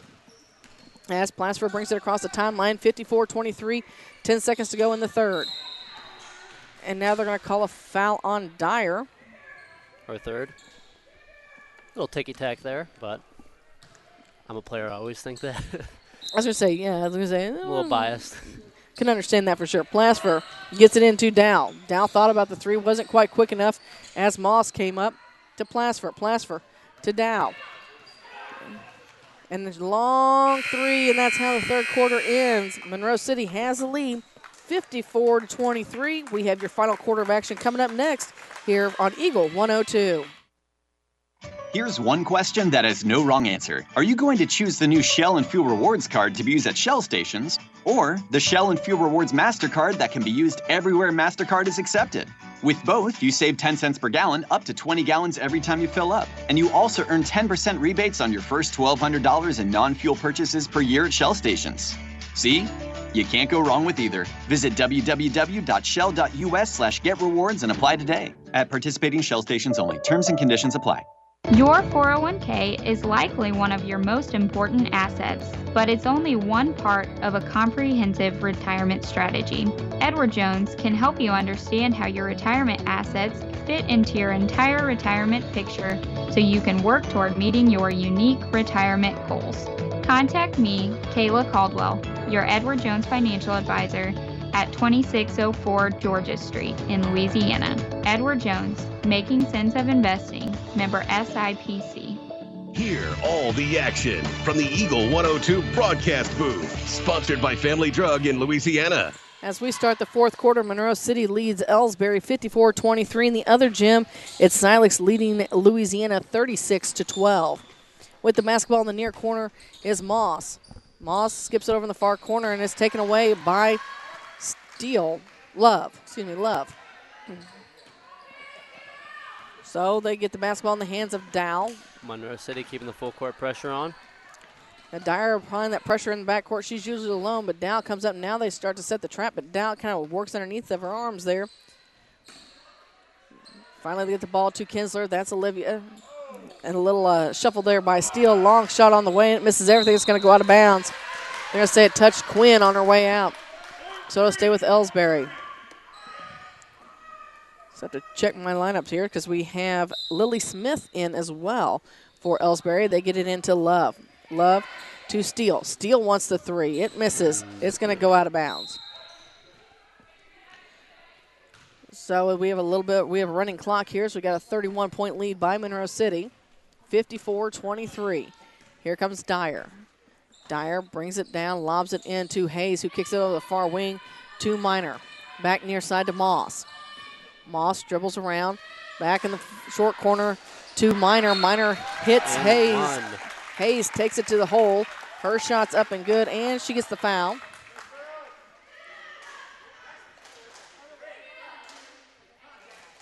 So they call that, they call it on Olivia Kinsler, her third. The +1 from Hayes is no good. With the rebound is Kinsler. That's Olivia. She gets it in the hands of Dow. Dow, again, brings it across the timeline. Still zone defense from Monroe City. Dow takes it all the way down to the baseline. Bounce pass inside. It's going to get tied up, and we're going to have a jump ball. Elsberry is going to retain possession, though. So here comes Gladney into the basketball game for Kinsler. So Gladney will inbound the basketball. They'll try to probably get in the hands of Dow if they can. Now they'll throw it up top to Steele as Dow was covered by Moss. Steele now gets it to Dow. Dow right in the middle of Elsberry's bench on the near side. One dribble, picks up her pass. Now back to Steele, dribbles with the left hand between the circles. She's guarded by Dyer. Dow takes it into the paint, kicks it back to Steele. Steele pulls up for the shot. No good. With the rebound is Hayes. Dyer across the timeline once again for Monroe City. Back near side to Moss, inside to Hayes. Down low to Quinn. Quinn shots up, it misses. No good. And with the rebound is Hayes. Ball's loose, and Moss tries to tangle it up, and we got a timeout. Monroe City calls a timeout to retain possession. We'll take a timeout as well. 5 minutes to go here in the ball game. Monroe City leads Elsberry 56-23. You're listening to high school basketball on Eagle 102. Show off your school pride today with the Bulldog debit card from Bank of Louisiana. Every time you use your Bulldog debit card, Bank of Louisiana will make a donation to the Louisiana School District. Stop by the bank today and get your new Bulldog debit card so you can start supporting the teachers and students with every swipe. The Bulldog debit card from Bank of Louisiana. Member FDIC. Eagle 102 Sports on KJFM is brought to you by People's Bank and Trust, County Market in Louisiana, and Bowling Green Insurance. It's Monroe City's ball. They feed it in to Quinn. Quinn back up top to Dyer. Dyer skips it over the far side to Minor. Minor looks inside. She's going to bring it back near side, and that's quite a throw. Sails over Monroe City's bench there into the crowd. I think even the crowd was a little scared. That's the way it came flying in there. Somebody made a good catch, though. So with the basketball is Jenkins. Jenkins gets it in. We had some more substitutions come back in for Monroe City. Utterback back in the basketball game along with Hagan. Jenkins with it now for Elsberry. On the near wing in the corner to Smith. Back to Jenkins. Jenkins puts the ball on the court, dribbles with the left hand, takes it to the far side, dishes it off to Steele. Bounce pass down low to Gladney. Inside, they try to feed it inside, and it's taken away. Hagan gets it, dishes it off to Minor. Minor to Moss between the circles. Down to 4:12 to go in the ball game. Hagan takes it off the glass. Her shot's up and good. Two more for her. So Jenkins gets inbounds pass, gives it right back to Steele. Steele bringing it across the timeline. Picks up her dribble, finds in the near corner to Smith. Back up top to Jenkins. Looks like Elsberry is ready for a mass substitution at the next dead ball. Shot on the way, no good. Quinn there for the rebound. In the hands of Minor. Minor across the timeline, over on the wing, down in the four corner to Utterback. Down low to Quinn. Quinn makes a little bit of space, and We're going to call a jump ball here. Call a jump ball. As Love went up to get the block. Now Peyton, Kinsler, and Plasper comes in, along with Hayes and Dyer. Coming out is Smith, Steele, and Love, along with Quinn and Minor. With the basketball is Dyer. Back up top to Moss. Moss one dribble back to Dyer. Dyer steps it in. Back to Moss again. Look to pass it around. We got 3:11 to go in the game. 3-point shot from Dyer's up. No good. With the rebounds, Plasper. Plasper's going to take it. She'll bring it across the timeline. Working around. Dribbles with the right hand. Looking for an open man. Bounce pass down low inside to Gladney. Gladney shots up. It's no good. Plasper with the rebound, though, up. No good. She gets it again. This time she finds a hole. Kelsey Plasper adds two more, makes it a 58-25 basketball game. Over on the far wing with it is Utterback. Utterback skips it near side to Moss. Moss at the head of Monroe City's bench. She runs into Gladney. It hits the deck. Hagan with the basketball. Her shot was up. It was no good. Then they fight over loose basketball. It's going to be a jump ball. Possession stays with the Indians. Quinn and Minor return as Hayes and Moss take a seat. So Plasper again will bring the ball across the timeline for Elsberry. We're down to 2:10 to go in the ball game. Monroe City looks like they will advance on to face the winner of Clopton Winfield game, which is next. Elsberry will face the loser in the third place matchup. Plasper shots up. It's off the back of the rim. Quinn with another rebound. And Quinn with another one of the rebounds. I think she's exceeded her average there as well. I think she's looking at a nice double-double. Quinn down low. Back up top to Dyer. Brings it near side to Minor. Minor skips it over the far side to Utterback. Back to Dyer. She wants a three. It misses, and Quinn's there. Shocker underneath there. She takes and puts it off the glass. Another two for her. I hope you did well in math because you may be the one to have to count all these up. Plasper with 1:30 to go. 60-25 is our score. Plasper brings it back near side, gets it to Jenkins. Jenkins in the middle of Elsberry's bench. Back up top to Kylie Kinsler. Swings it to Plasper again, down low, inside to Gladney. Gladney bounce pass to Kinsler. She was headed to the bucket. Looks like they're going to tag Minor there with a foul. And Kinsler's going to go to the free throw line, or she'll get to shoot two. That is that Minor's first? Mm-hmm. Yeah. As Kinsler's back at the free throw line here. First free throw shot's up and good. Less than a minute to go. Hayes and Moss come in for Quinn and Dyer. As Kinsler is going to get her second free throw shot. It's up and it's good. Nice free throw shooting by both teams here tonight. Makes it 60-27, 30 seconds to go here in the ball game. We'll have the Abel's post-game show for you coming up in just a few moments. Working around with it is Moss. Moss skips it over to the far side. Inside with it to Utterback. Gets it to Hagan. Hagan shots up. It's no good. Robinson saves it from going out of bounds. With it is Plasper. Plasper brings it across the timeline. Skips it over to the far side. In a little bit of trouble is Gladney, and she's going to be fouled. And I think that's going to be Utterback. I think that's going to do it. And that's going to do the ball game.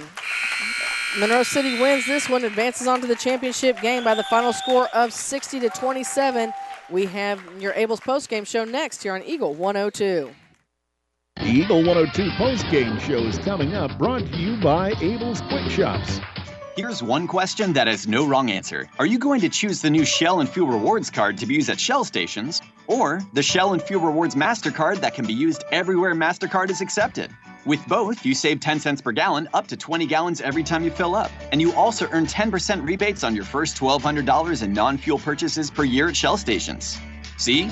You can't go wrong with either. Visit www.shell.us/getrewards and apply today. At participating Shell stations only. Terms and conditions apply.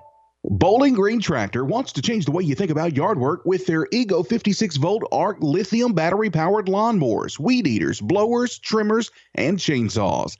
At Bowling Green Tractor, you can walk in and see for yourself just how easy these products are to handle. Bowling Green Tractor, your home for Ego. Power beyond belief. Bowling Green Insurance is here to serve all your insurance needs. Bowling Green Insurance offers companies to cover your farm, home, auto, and crop needs. Give Bowling Green Insurance a call today to get a quote. 573-324-CROP. Is it time to renew, redo, or rebuild? I'm Christine Rutherford, and we have loans designed specifically for repairs and renovations, along with home equity lines of credit. People's Bank and Trust, member FDIC, equal housing lender, MLO number 421603, NMLS number 407724. Bringing you all the action from the Eagle 102 broadcast booth. Sponsored by Family Drug in Louisiana. Time now for the Eagle 102 postgame show on KJFM. Sponsored by Abel's Quick Shops. At the end of this one, we have one in the books, and it's Monroe City advancing on as they defeated Elsberry by the score of 60-27. At the end of the first quarter, Monroe City led 15-4, went into the locker room up at halftime 38-14. At the end of the third, they've kind of stretched their lead out to 54-23, and then as we mentioned, the final here, 60-27. But I think we can probably say the big key factor in this game, Zach, was Riley Quinn. I would agree with that. Her and Hagan combined for, I think it was 46 of Monroe's 60 points. Yeah, Riley had 27 and Haley had 19, and I mean that took care of a bulk of it, and that didn't even count the rebounds that they had in there where they both ended the night with a double-double, that is for sure. Contributing 4 points each was Clara Miner and Hallie Dyer, along with Bailey Hayes, and then Sam Utterback had 3 on the night. For Elsberry, their leading scorer on the night, and I think it was kind of a quiet 14 points, was Kylie Kinsler. It took until I started adding them up to realize that she had hit that, but a good portion of hers, well, actually 6 of her 14 came from the free throw line. I was about to say she did a lot of work at the free throw line, made the easy ones tonight. She was 100% from the free throw line, so that's even better, and then a couple field goals to throw in there. So she had 14 on the night. Candace Dowell had 6, and those came from behind the arc. She knocked down 2 3-point shots. Kelsey Plasfer added 4, and Peyton Robinson, she had 3. She had a field goal and was at the free throw line early in the first quarter. But I think overall, Zach, I think you and I can agree that it came down to rebounding. Yep. Like we said in the pregame, Monroe City dominated not only defensively but offensively on the boards as well, and they took advantage of their size and strength inside. In the other gym, real quick, it is Silex leading Louisiana in the third, 48-17. That's going to take care of our Abel's postgame show. We're going to reset things. We'll be back with the Bowling Green Pharmacy pregame show as we have Clopton and Winfield for you next here on Eagle 102. Here's one question that has no wrong answer. Are you going to choose the new Shell and Fuel Rewards card to be used at Shell stations, or the Shell and Fuel Rewards MasterCard that can be used everywhere MasterCard is accepted? With both, you save 10 cents per gallon, up to 20 gallons every time you fill up. And you also earn 10% rebates on your first $1,200 in non-fuel purchases per year at Shell stations. See? You can't go wrong with either. Visit www.shell.us/getrewards and apply today. At participating Shell stations only. Terms and conditions apply. As many as 50% of people don't take their medication as prescribed. Some never even fill their prescription, even if they don't feel well. Missing or not taking medication can be deadly. For questions about medication, your local Health Mart pharmacy is here to help. For fast, friendly service and affordable prices every day, visit your local Health Mart pharmacy, Bowling Green Pharmacy, located right on the square at 8 North Court in Bowling Green. This is Tracy Brookshire with the Pike County Health Department. With community transmission cases increasing in Pike County, it's becoming more difficult for healthcare providers to contact positive cases the same day these results are received. The state of Missouri has mandated that we prioritize first the investigations for school exposures, individuals 65 years and older, and cases associated with long-term care facilities. Those that do not fall into those categories will likely experience a delay in initial contact. Therefore, we have made some changes with our calling procedures to help streamline and make our calls more efficient. It is critical that if you have received a positive result or know you have been exposed to someone with COVID-19, you need to begin a 14-day quarantine starting from when your symptoms began or the last day of exposure to the positive case. Your patience awaiting your initial call from our office is very much appreciated. Visit our dedicated COVID page on our website, PikeCountyHealth.org, for more information. Here hear all the action from the Eagle 102 broadcast booth. Sponsored by Family Drug in Louisiana. It's time now for the Eagle 102 pregame show, sponsored by Bowling Green Pharmacy. If you're just joining us, you missed a game. That was a pretty good one right off the bat. It had some good defense from both teams, but Monroe City came in, opened up the second quarter, and kind of walked away with the game as Monroe City got the win over Elsberry 60-27. Solix is leading Louisiana. We'll get a final for you coming up on that one in just a minute. Then in the old gym, they'll have Wright City and Mark Twain. Our next game, though, is number 2 Clopton taking on number 6 Winfield. It took Winfield going to overtime with number 3 Mark Twain to get the win to advance on by the score of 55-53. And Zach, you're familiar enough with the Lady Hawks. Mm-hmm. I'm assuming you're at least familiar enough with their basketball team that we've talked with Coach Street a couple different times, and they kind of have their, like most teams, little hills and valleys. Mm-hmm. But once they're at top of that hill, they kind of have a tendency to stay there, and that's kind of what they're going to need to do tonight. Yeah, as a small school like us, you don't want to have so many hills and valleys. You want to just kind of be slowly on the incline. You don't want to get too high, and you never want to get too low. And I think the Lady Hawks have been doing a great job recently. They strung together a few wins here and there, and I'm looking forward to see what they can bring tonight. And we talked again, like I mentioned, talked with Coach Street, and she talked about consistency, and that's what she's looking for out of her Lady Hawks tonight. They came out and in my opinion, and as a broadcaster, had fun calling their game Monday night, and it looked like they put all the elements together. But she was just up here talking to us and says sometimes that second game in the tournament, you kind of dip a little bit where you don't want to. But, the first game, you're pumped, you're ready to go. You want to get the tournament underway. You've been on Christmas break. You're back to school. You get your excitement levels up. You get that first win. You come in, and now you're like, okay, we're here, and it sometimes mellows out a little bit.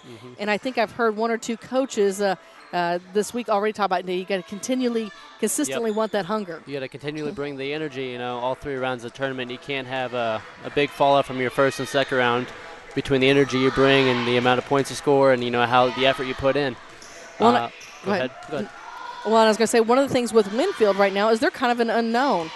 They have a new coach. Their new head coach this year for them is, I just lost my sheet. Austin Godfrey. And they've kind of strung together a few wins already this season where, here in a couple of years, the last several years, you kind of didn't, I hate to say it like this, you didn't exactly expect them to win, and now they're bringing wins that you weren't looking for. But they have names that you have heard for years, so there's been consistency among the players, and now they're starting to put them together, I think, which makes them kind of a threat. I think there's, 2 seniors on this team? 3? Yeah. 3 seniors on this Winfield team. So, yeah, they have a little bit of experience. I'm anticipating to see how they handle the Hawks' pressure and their good defense here early on. I brought this up on Monday night. Marcia Garrison was up here with me, and I said I would like to see that full court, in-your-face defense that the Hawks are kind of known for, and to which Marcia Garrison's response was, after playing the Hawks, growing up playing the Hawks, I don't want to see it. And then she mentioned your mom specifically. She's like, I still have the nightmares of Sherry Black. Well, I'm still having nightmares of Amy Mitchell and Whitney Black, and those are things. So those are things that stick with you. But it's kind of what I want to say, kind of what they're known for, and I would like to see them come out with that right out of the gates tonight. Well, they don't have that size to rely on as we have in previous years. We got a lot of small guards, which really should be able to help us out even more when pushing up in the full court and pressing. Turning teams over, getting them rattled early on is really essential for the game plan here. And really, it's not like there's going to be a size difference where you might see that in the Monroe City game a little bit because Winfield doesn't bring any height with them. So I think tonight's going to be all about speed and getting up and down the court. We're going to talk about keys to the game coming up here in just a few moments as the Bowling Green Pharmacy pregame show continues here on Eagle 102.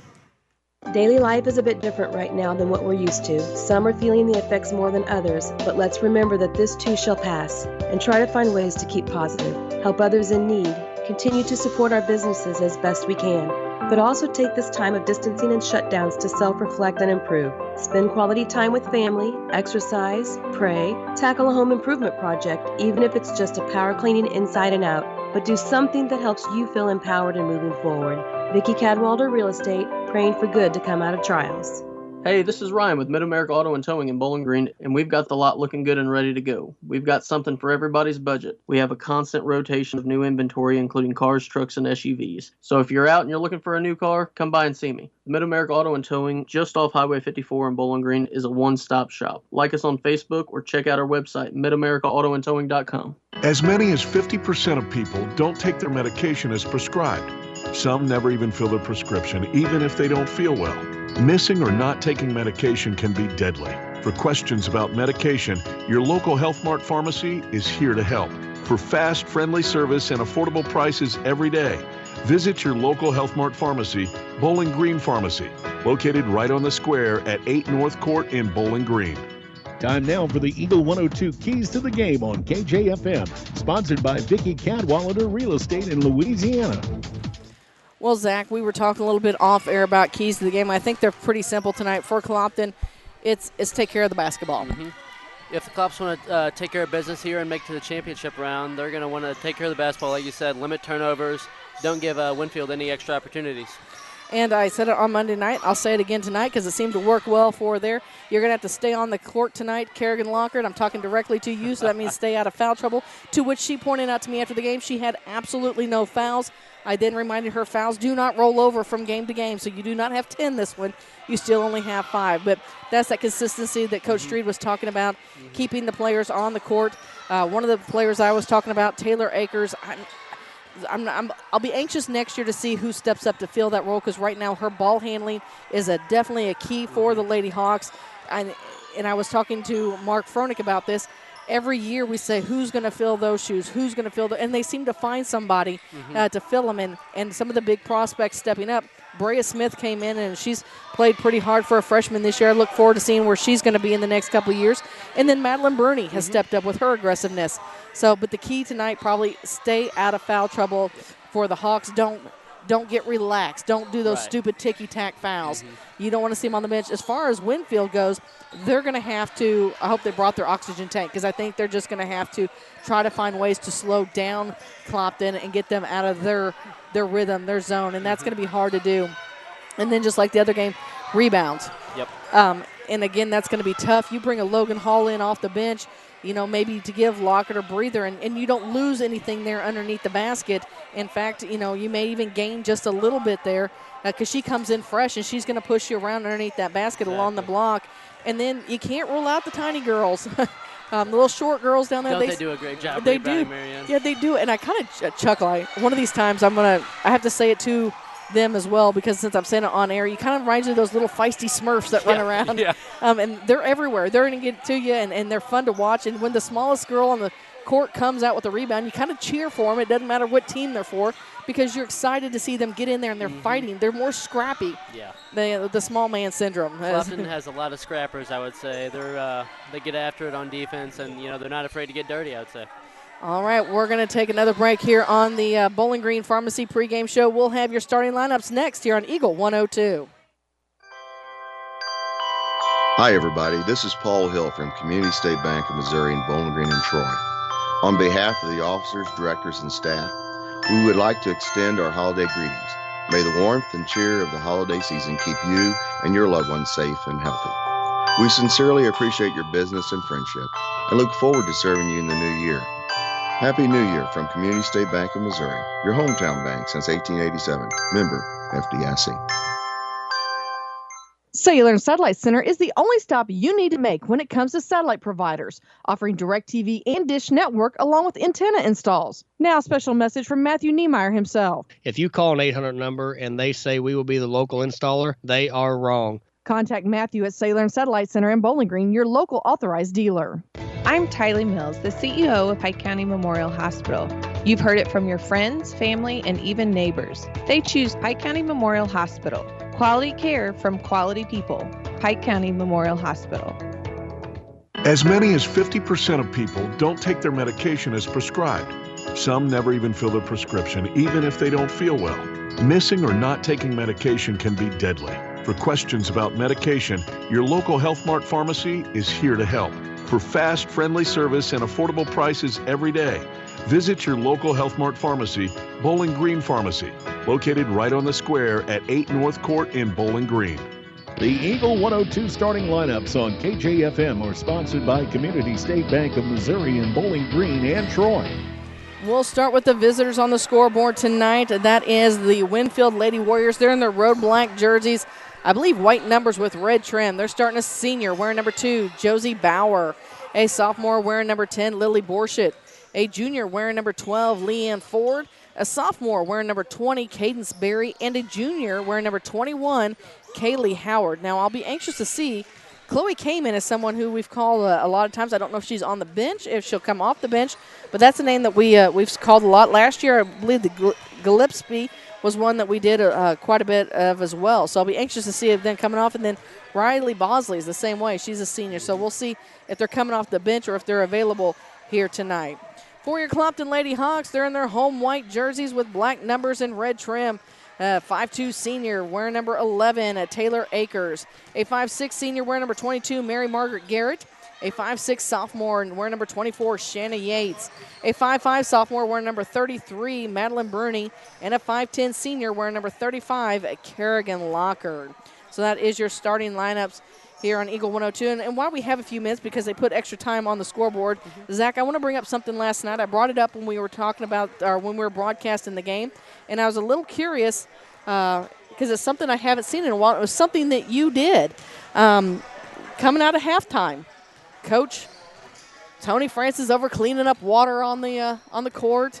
And at first I saw you all grab his clipboard and his marker, and I'm like, oh, they're just messing with Coach. They're going to hide it. But then I saw you lead the team, and did I see you draw up a play? I did draw up a play coming out of half. T-Fran, as I call him, T-Fran, he said he was going to work on something, and if we had any good ideas coming out of half, draw them up real quick. And I had drawn up a play we had been working on in practice for a little bit here and there. And, of course, I was on the receiving end of that score. Yeah, I did notice that. We did notice that. And it did seem, I'm from our view, it looked like it worked well. Well, that's what he said. He said, if this is the best play we ran all year, I'm going to be mad because he wanted to be the one to draw it. But that is something I hadn't seen, so that's pretty cool. Of course, I know that Coach Francis relies on his seniors to be leaders on the team, and it had been a while since I seen, and I really did think you all were just messing with him because I think it was the first game of the season when he was looking for his clipboard, and the whole gym heard him holler for his clipboard. Yeah. So I'm like, oh, these boys, they're just getting with him tonight to see if they can get under his skin a little bit. But that was pretty. Is that something that you all have been doing for a while, and I just missed it? Actually, no, that was the first time he's ever let me draw a play. So does that mean because it's good luck and you all won the game, that means you have to do it again tomorrow night? Well, I talked to him last night. He said, hey, good game. I said, just keep letting me draw plays, and we'll keep this thing going. And his response was? He said, don't get too many ideas today. Oh, man. So let's talk about your game tomorrow night since we have this time. Winfield, they're kind of a little bit of a beast in their own right, but I think that you all have the right mindset and moving forward. Well, yeah, they're a very good team in their own right. Very successful. I think they're receiving votes for Class 4 and the MBCA coaches poll. So, not only we're not recognizing them, but other teams are recognizing them as being one of the top teams in the state. I think it'll be a great challenge for us. I don't take anything for granted. I just want to play hard. We're going to come out, give it our best shot, essentially. Well, we talked a little bit about things didn't quite go the way you all had hoped last year, but then you all kind of rebounded and almost came into the Bowling Green tournament with a little bit of a chip on your shoulder, and you made sure to make a statement there. So I think maybe we're gonna go for that chip a little early this one. We want to wrap it up here at the Clopton tournament, correct? That's what our goal is. I think that's what everybody's goal is. But in all fairness, you all are going to run. If you beat Winfield, you're going to run into a tough Monroe City team. And what's your outlook on them? Well, they're a great team. Like I said, with Winfield, they're a top 5 team in the Class 3 division. But they're a great team. They've been in the championship round of this tournament, I think, the past 3 or 4 years. A lot of experience on that team. I'm just excited I get to keep playing. And that is the key there. We've talked about it all season, Zach. You know better than anybody else. We hold our breath from almost game to game as to whether we're still going to be playing or not. You did that during football season. We're able to finish it out and complete your football season. Now we're holding our breath that we get to finish basketball season. But each and every game we get to play, get to broadcast. We no longer take it for granted. Right. You got to, everything. I don't even know where I'm going. You take it back. I'll take it back. Well, let's talk a little bit. We're lucky enough to have you with us up here tonight, broadcasting these two games. And I just recently learned that the media field is kind of the area that you're looking to move to. Is that correct? That is correct. I plan to major in journalism next year at Mizzou. Well, congratulations. Thank you. And I look forward to seeing your name plastered everywhere across radio, across newspaper, across TV. We're going to see Zach Evans all over the place. Is that what the world domination? Something like that. Maybe a little too much pressure, Maybe little too soon. a little too much now. Oh, I had faith in you. That's going to take care of our pregame. We've got just under 2 minutes to go. We've got your national anthem for you coming up in just a few moments. And opening tip, national anthem next here on Eagle 102. When you support a locally owned pharmacy, you're contributing to the growth of the community. The dollars you spend stay right here to support our local community. Health Mart pharmacies are locally owned pharmacies. There's one right here. Health Mart pharmacists have a personal commitment to their communities because, just like you, they support their community. Health Mart pharmacies are locally owned and hometown proud. Louisiana is a Health Mart town. Family Drug Health Mart Pharmacy. The right people, the right price, right downtown. Health Mart, caring for you and about you. Bundle at Pike County Mutual Insurance and save. Ask about the great rates on your personal vehicle, farm trucks, big or small, or even your motorcycle and side-by-sides. Stop by and see myself, Corey Buchanan, Buddy Bibb, or Kathy Gam at your hometown insurance company since 1895. Pike County Mutual Insurance on the square in Bowling Green.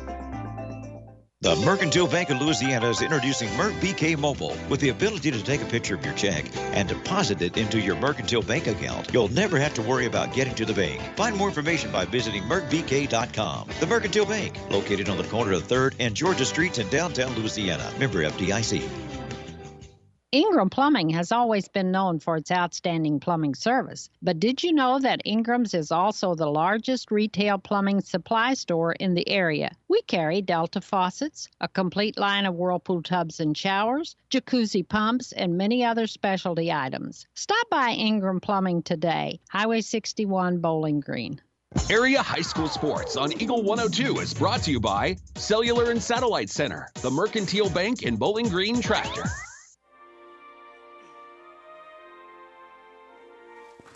Well, that took care of the national anthem, and they're getting ready to do the starting lineups here at the gym. Let's run over those again. We will start with the Winfield Lady Warriors.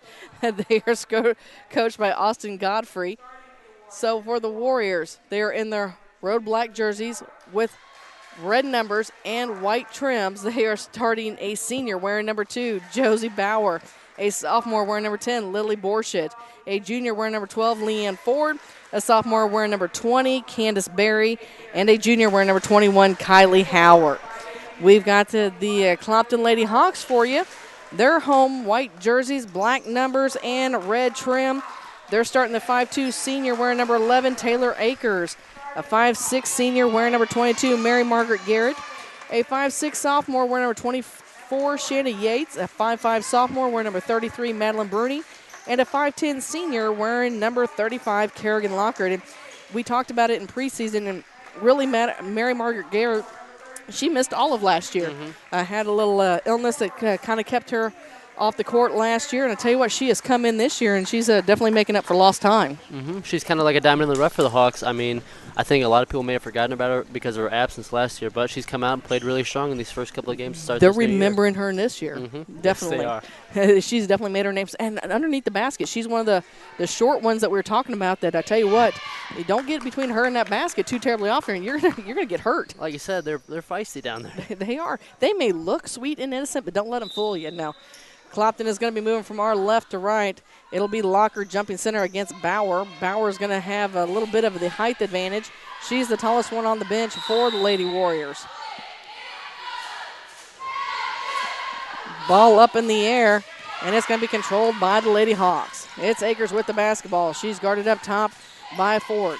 Gets in the near corner to Yates. Yates lobs it down low to Garrett. Garrett spins, looking for some help back out to Yates. Yates eyes a three, and I thought we were going to start it off with the big tray. And it's Winfield with the basketball. Up top with it to Berry. Berry brings it across the timeline. She's guarded by Akers in this man-to-man defense. And there's a first turnover for Winfield as her player was cutting. And she was passing, and it went into the stands. A little miscommunication there from the Warriors early. So Bruni will inbound it to Akers. Akers will bring it across the timeline. Looks like we'll man up on defense as Akers brings it to the near side. She's up by the scorer's table, now down towards the middle of the bench. Hands it off to Bruni. Bruni working the weave, dishes off to Lockard. Locker's going to take it straight to the hole. Her shot short with the rebound is Bauer. Bauer has a little bit of height there, and that's what we're talking about. Lockard's going to have to use her backside to push Bauer out of the way. Shot on the way from Winfield is no good, and it's Lockard with the rebound. Long pass up to Bruni. Bruni, it's going to roll off of her foot, and they're going to say actually went out of bounds off of Ford's foot. Excuse me, off of Barry's foot. So Yates will inbound the basketball on the baseline on the near side. They get it right into Lockard. Lockard backs up behind the arc. Finds Bruni. Bruni up and no good. And it's just short. Ball's loose, and there's Garrett with it. Back to Bruni. Bruni's denied by Bauer. Bauer's going to bring it up the far side as she walks against Akers. Now Bruni's going to guard her, brings it near side to Borshett. Borshett to the corner on the near middle of Clopton's bench to Ford. Takes it to the charity stripe, kicks it out on the far side. Dribbling out there is Borshett. Borshett wrapped near side to Ford. Ford looks inside, nothing. She waits for her offense to move. She's guarded by Bruni. They lob it down low. Yates tries to cut it off, but getting underneath the basket. And Bauer with the board, no good. And now coming with it is Akers. She throws up to Bruni. It's kind of 2-on-2. Bruni's going to take it all the way in. She's going to be fouled. So picking up her first foul tonight is going to be Ford. Team's first. And it's going to send Bruni to the free throw line where she'll get to start off shooting free throws this evening. She dribbles, first free throw shot on the way, off the rim, no good. And I think everybody's coming out cold here in the first. Seems like everybody's a little tight, maybe a little nervous. 6:16 to go here in the first. We're still scoreless. Second free throw shot on the way, and this time it's net. So Bruni gets the Hawks on the scoreboard first, and here comes that full court pressure that we were asking for. They look, get it in, they throw it out of bounds. Turnover right in the back, and that's kind of what they're looking for, Zach, and that's what it causes. It's not always necessarily an inbound steal or something like that. They usually either get the 5-second call or the other team throws it away. So Akers will now inbound the basketball, gets it into Lockard up to Yates. Yates looks inside, back to Akers. She wants a three, and it's good. Taylor Akers says boom. Makes it started early. Makes it a 4-0 lead, and Yates is going to get a contact foul. As she ran up behind to set the trap, made contact with the Winfield Warrior. Winfield Warrior hit the ground, and they called Yates for her first. Some substitutions came in. Davidson came in. I'll pick up the other one in just a second as Yates is guarding on the inbounds pass. They set the trap now. Bruni and Yates have them in a trap, and they're going to cause some trouble. And finally, there's a takeaway. Oh, my. We got a scrum. They are feisty, Marion. I tell you what. It was Davison who hit the court trying to get the loose basketball, and Akers dove right on top of her like it was football. Not afraid to get dirty. So working with the basketball. Now there's that trap again. They throw it up, and chasing it down is going to be Davison. She toes the line, brings it back center court in the near corner with it to Parr, who's in the ball game. Gets it down low in the corner. Chasing it into is Howard. Howard shots up, and it's no good. She's going to be fouled. I think they called that one on the ground. They did on Garrett. Her first, team second. 4-0 is our score. Clopton leads, 5:43 to go in the first. Davison to inbound the basketball. Looks, bounce pass inside to Barry. Barry takes it in the paint, kicks it back up top. Chasing down the loose basketball is Parr. Parr shots up. It's no good with the rebound. Bringing it down is Howard. Howard in a little bit of trouble. And Clopton's going to have to watch the running up to stop and making contact because they're going to call that, obviously, tonight. Davison in the paint. Back out to Howard. Howard shots too hard, and it comes down in the hands of Lockard, and Lockard will be fouled. And that's going to be a Barry. Her first. Checking in the ball game now is Bosley. She's going to come in for Bauer. So the height is off the court for Winfield. This is where Clopton needs to take advantage of that down low on the blocks. Akers calling out the play. She's still guarded by Borshett, and there's a steal on the pass to Lockard. Akers comes from behind, knocks the ball out of the hands of Parr. Winfield will keep it on along the baseline. 4-0 our score, 5:04 to go here in the first quarter. Inbounding the ball is Davidson. Davidson looking, they lob it in, get it inside to Parr. Parr working behind the arc to the elbow. Hands it off to Barry. Barry tries to feed it inside to Howard, and Kerrigan Locker. Nope, Mary Margaret's going to pick up her second foul, and Logan Hall is going to come in for her. There's 2 early ones from Mary Margaret Garrett. And so maybe I should have thrown her under the bus and told her I was talking to her. But again, they were those ticky-tacky ones that they're calling tonight. That not every game they're going to make those calls. Yeah, we saw that earlier in the Monroe City Elsberry game. We did. Behind the three-point line is Barry. She wants the tray. It's no good. Logan Hall comes in, rebounds that one, gets it in the hands of Lockard. Lockard pushes it up to Bruni. Bruni cross court to Akers. Ball's loose, goes out of bounds. Last touch by Winfield. Clopton will have it under their own basket on the far side. Yates will have the inbounding honors. 4-0 is our score. 4:41 to go in the first quarter. Clopton on top.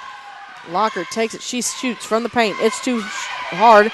And there's that rebounding that we were talking about that Clopton's going to have to get in there and do some blocking out as Barry has the basketball. Winfield still looking for its first score. Barry working against Bruni, looks for the screen, takes it, dishes it on the near side of Davison. Davison's cut off, and Bruni comes flashing in, knocks the ball out of bounds, and her quick hands have been a positive for the Lady Hawks. Great defense there from Bruni. So Yates comes out, Smith comes in, Howard comes out, and Bauer returns. So Davison to inbound the basketball. She looks, tries to feed it inside. They get it inside to Parr. Parr kicks it back up top to Barry. Barry's long three-point shot on the way. It's no good. Bauer with it from behind. Now Hall. Hall uses herself to get in there and create some space. Here comes Smith. Smith feeds it to Akers. Out to Bruni, back up top to Lockard. Lockard wants a three, and it's net. Great shot there from Kerrigan Lockard. And you don't see it very often. Not everybody knows she can shoot it. And there's a steal by Bruni, and she's pushed out of bounds.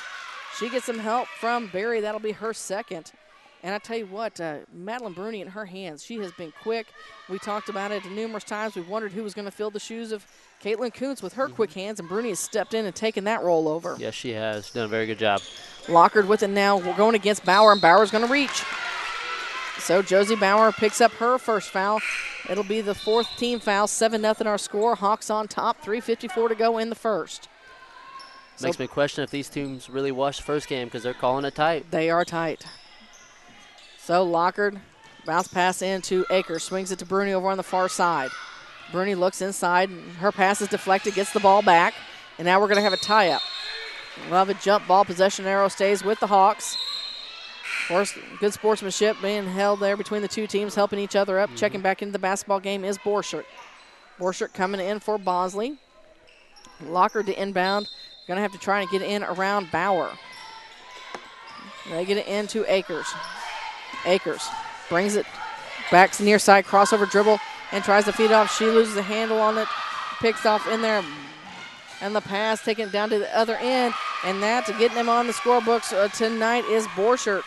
Her first two of the night makes it a 7-2 game with 3:20 to go in the first quarter. Smith with it over the far wing, back between the circles to Akers. Akers. Crossover dribble, again, dribbling with the left. She's going to hand it to Lockard, kind of working a little bit of that weave now as Lockard has it at the free throw line. Up.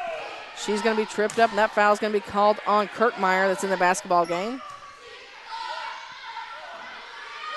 Winfield 5 fouls already. So they'll have to be careful who they want to foul on this one because we know Clopton normally is known for their free throw shooting. Yes, ma'am.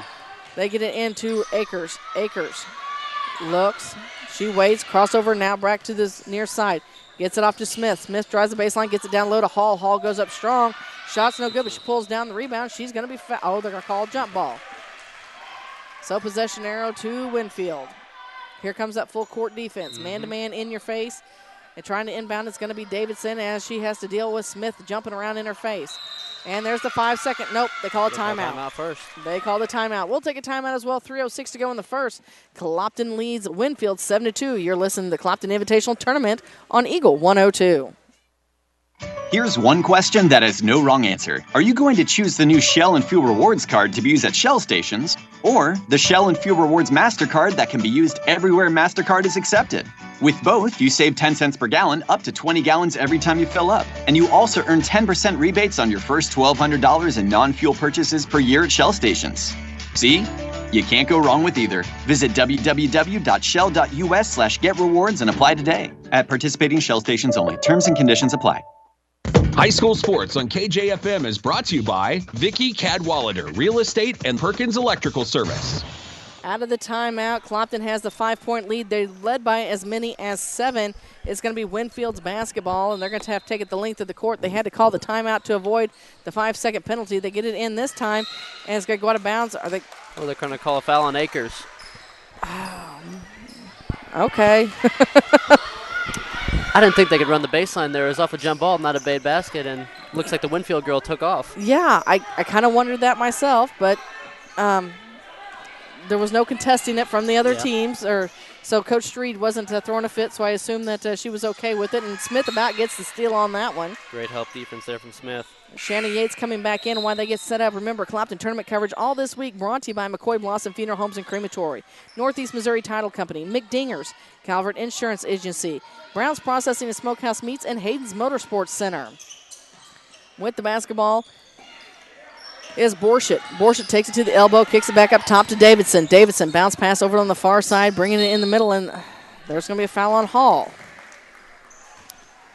I think we're just all shooting free throws tonight because we still have 2:47 to go here in the first. Each team has 5 fouls. It's 7-2, so it's only a 5-point lead. So I was looking for the other player coming off. I'm like, can't play with 6. So now here we go. So Winfield inbound along the baseline on the far side. They get into Parr. Parr shots up, and it's good. So she gets in the scorebooks tonight, and it's back to a 3-point game. Lockard with it over on the far wing. Looks inside. Back up top to Akers. Akers dribbling with the right hand, brings it near side, now back between the circles. She's working against Berry. And there's another steal. Taking it all the way down. Lay it up off the glass. I'm trying to see what number that is. Did you see it? It was Berry, I believe. No, that's Ford. Ford with the basket. She got the steal, and it's a 1-point game. 7-6, 2:13 to go, and Akers is they're gonna say carry the ball. So back-to-back turnovers for the Hawks on their possessions. Stacia Talbert getting ready to substitute in. She's coming in for Hall. And the Warriors are capitalizing off of the Hawks turnovers. So all of a sudden, everything's switching up as Shannon Yates also returned. They get the ball into Bauer. Bauer in a trap, and it's taken away. Here comes Akers. Akers goes up. She tries to draw the foul. They don't call it. And now Yates is going to be tagged with a foul. That's her second. And we're in the bonus. I think we got one more to the bonus. Sorry, after this one we're shooting. We're at 6.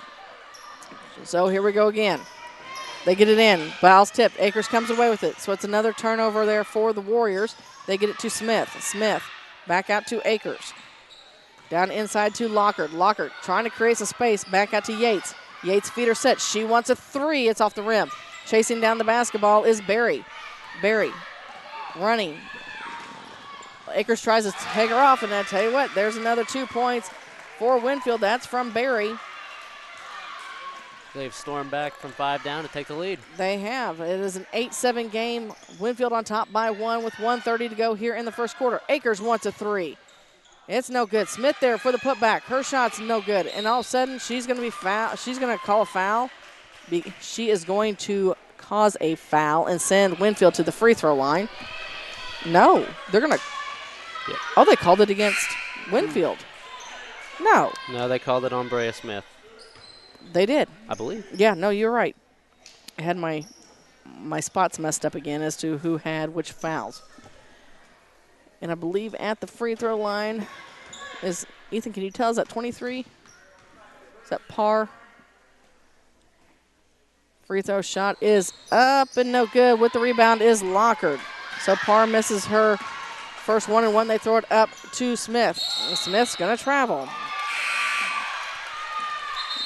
8-7 our score. Winfield on top by 1. 1:17 to go here in this first quarter. And this is a 2-6 matchup. Winfield the 6th seed. So inbounding the ball will be Ford. Ford looking to get it in. Needs to feed it in. They finally get it in. And she's got nobody ahead of her. Here comes Lockard. She needs to not foul her. Shot's no good. Akers tries to reel it in, but it's going to go out of bounds. Last touch by Akers, and here comes Hall. She's going to check back into the basketball game. She's going to grab Stacia Talbert.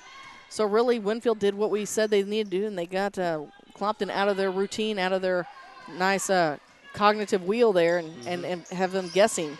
Bauer with it now. She's working against Lockard over in the far corner. Gets it up top with, now inside with it to Ford. Ford shots up. It's no good. Ball's loose. Lockard saves it from going out of bounds. Long baseball pass up to Akers. Akers goes across to Hall. Hall is too tall, so Hall has to kick it back out to Lockard. Oh, I thought she was going to look for that long three. Lockard takes it down, and she's going to draw the foul. She'll go to the free throw line. She'll shoot 2 with 47.5 ticks to go in this first quarter. So they call that one on Davidson, her first. This will be Lockard's first trip to the free throw line. She'll get 2. She's got 3 of the 7. First free throw shot is up and good. We're tied at 8. Clopton's led by as many as 7. Bauer comes out. Also coming out is Berry, as Kirkmeyer checks back in along with Howard. Kerrigan Lockard at the free throw line for the second, and it's good. So back to a 1-point lead for the Hawks, 9-8. Howard with the basketball. They throw a long one, and Brea Smith tries to break it up, and now everybody's on the ground. Taking it to the hole is Davidson. Her shot's up and good, and it's back to a 1-point lead for the Warriors, 10-9, 30 seconds to go in the first. Akers finds Lockard. Lockard stops, pops for 2. It's off the back of the rim. Follows her shot. She works around, kicks it back out to Smith. Smith's going to take it up, and she's going to be fouled. She'll go to the free throw line.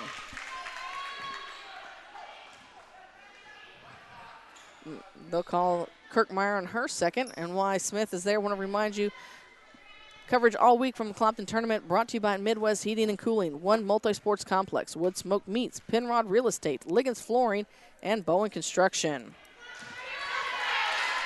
First free throw shot, no good. Smith will get a second. So Smith stands at the free throw line. Shot on the way. This time it's good, and we're tied at 10. 27 ticks to go.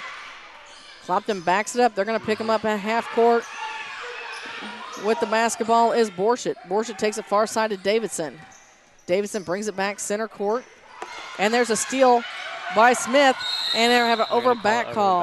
Yeah, it was a nice call, but Akers just wasn't quite there in time. That pressure defense of the Hawks, though, getting up in them.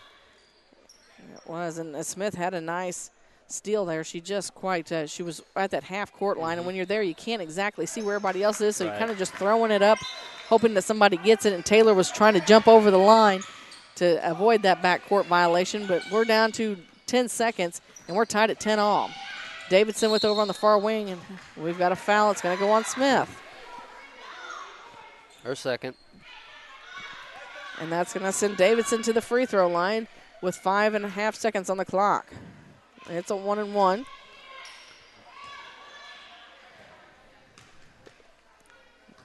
She stands and dribbles. First free throw shot on the way, and it's good. Back to a 1-point lead for Winfield. They'll see if they can make it 2 to round out the first quarter. Second free throw shot is money as well. 2 points, largest lead of the night for Winfield. Here comes Akers. She throws it back to Lockard. Locker's looking. Long half-court shot, and it goes above. A little too hard there by Lockard. At the end of the first, Clopton trails Winfield by the score of 12-10. We've got second quarter action coming your way next here on Eagle 102. Farmers, the crew at Mike's Tire and Service Center is here to serve you. They know the hours you put in, which makes it difficult to get that equipment in for service. Therefore, they offer on-the-farm tire repair. Hi, folks. My name is Cody Kirkendall, Mike's Tire and Service Center, located on Business Highway 61 in Bowling Green. Daily life is a bit different right now than what we're used to, but let's remember that this too shall pass and try to find ways to keep positive, help others in need, spend quality time with family, exercise, pray, do something that helps you feel empowered and moving forward. Vicki Cadwalder Real Estate, praying for good to come out of trials. Bringing you all the action from the Eagle 102 broadcast booth, sponsored by Family Drug in Louisiana. Well, Zach, I think that Coach Street is going to have to draw up a few new things here as Winfield's kind of gotten in their head just a little bit as they end the first quarter down by 2. And, really it's come to turnovers. 6 turnovers for the Hawks in the first quarter. That's pretty well not usually heard of. I was just about to say, I guess they didn't listen to our pregame show because we highlighted turnovers and fouls, and there's a lot of fouls and a lot of turnovers right now. There are a lot of turnovers. Both teams in the bonus. They were in the bonus like with a minute and a half still to go. So that's kind of crazy. Of course, as we mentioned before in the last game, they're calling it fairly tight. So Akers has the ball as the Hawks start it with the second quarter. Yates with it down at the near corner. Back to Akers now. Find Locker. Locker gives a fake. Back to Akers again. Akers takes it to the far elbow to Bruni. Finds Yates flashing across the baseline. Get it down low to Garrett. Back to Yates. Yates wants that 3 off the back of the rim. And really their shots are bouncing so far back that Clopton's kind of positioned right underneath the basket. And so Winfield's staying back, and they're getting those rebounds. And Winfield has a turnover as they try to pass it over to the far corner. And it goes out of bounds. Just so you know, Winfield had 4 turnovers in the first quarter. So Bruni gets it to Akers. Again, Winfield in their half-court man-to-man defense. Akers again brings it to the near side, dishes it off to Yates. Yates lobs it down low to Garrett, goes out of bounds as Parr was kind of reaching over the shoulder there of Garrett, but she made good effort not to make the contact and get a foul. Yates gets it right into Locker. Locker with the left hand goes in, shots up and good. Kerrigan Locker, if she can get hot now, it'll be a perfect time for the Lady Hawks. And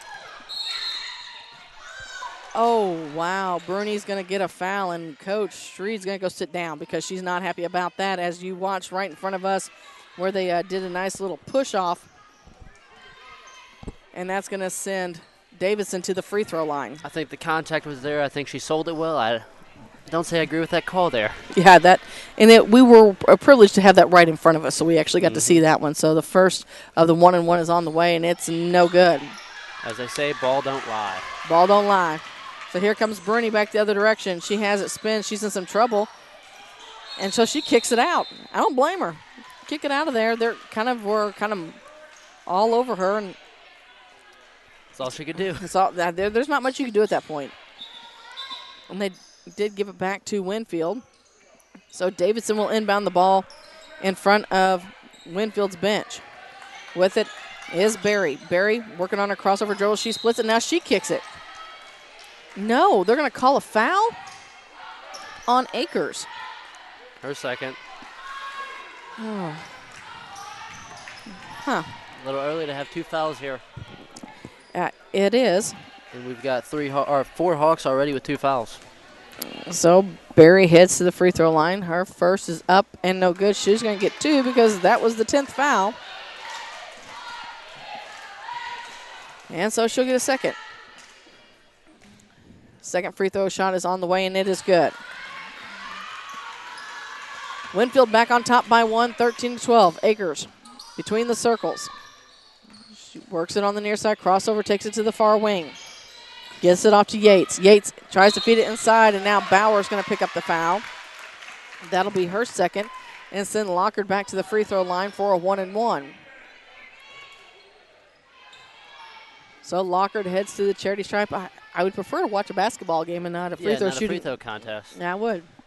Apparently, I forgot to get the memo to the officials. Shot up and good. We're tied back at 13. Lockard trying to give them a 1-point lead here. She can drain the second one. As she stands, shot on the way. Off the rim, no good. Ball's loose, but Yates Great comes away. There by Shayna. And they're going to call a jump ball. Possession arrows with the Wright City. Well, yeah.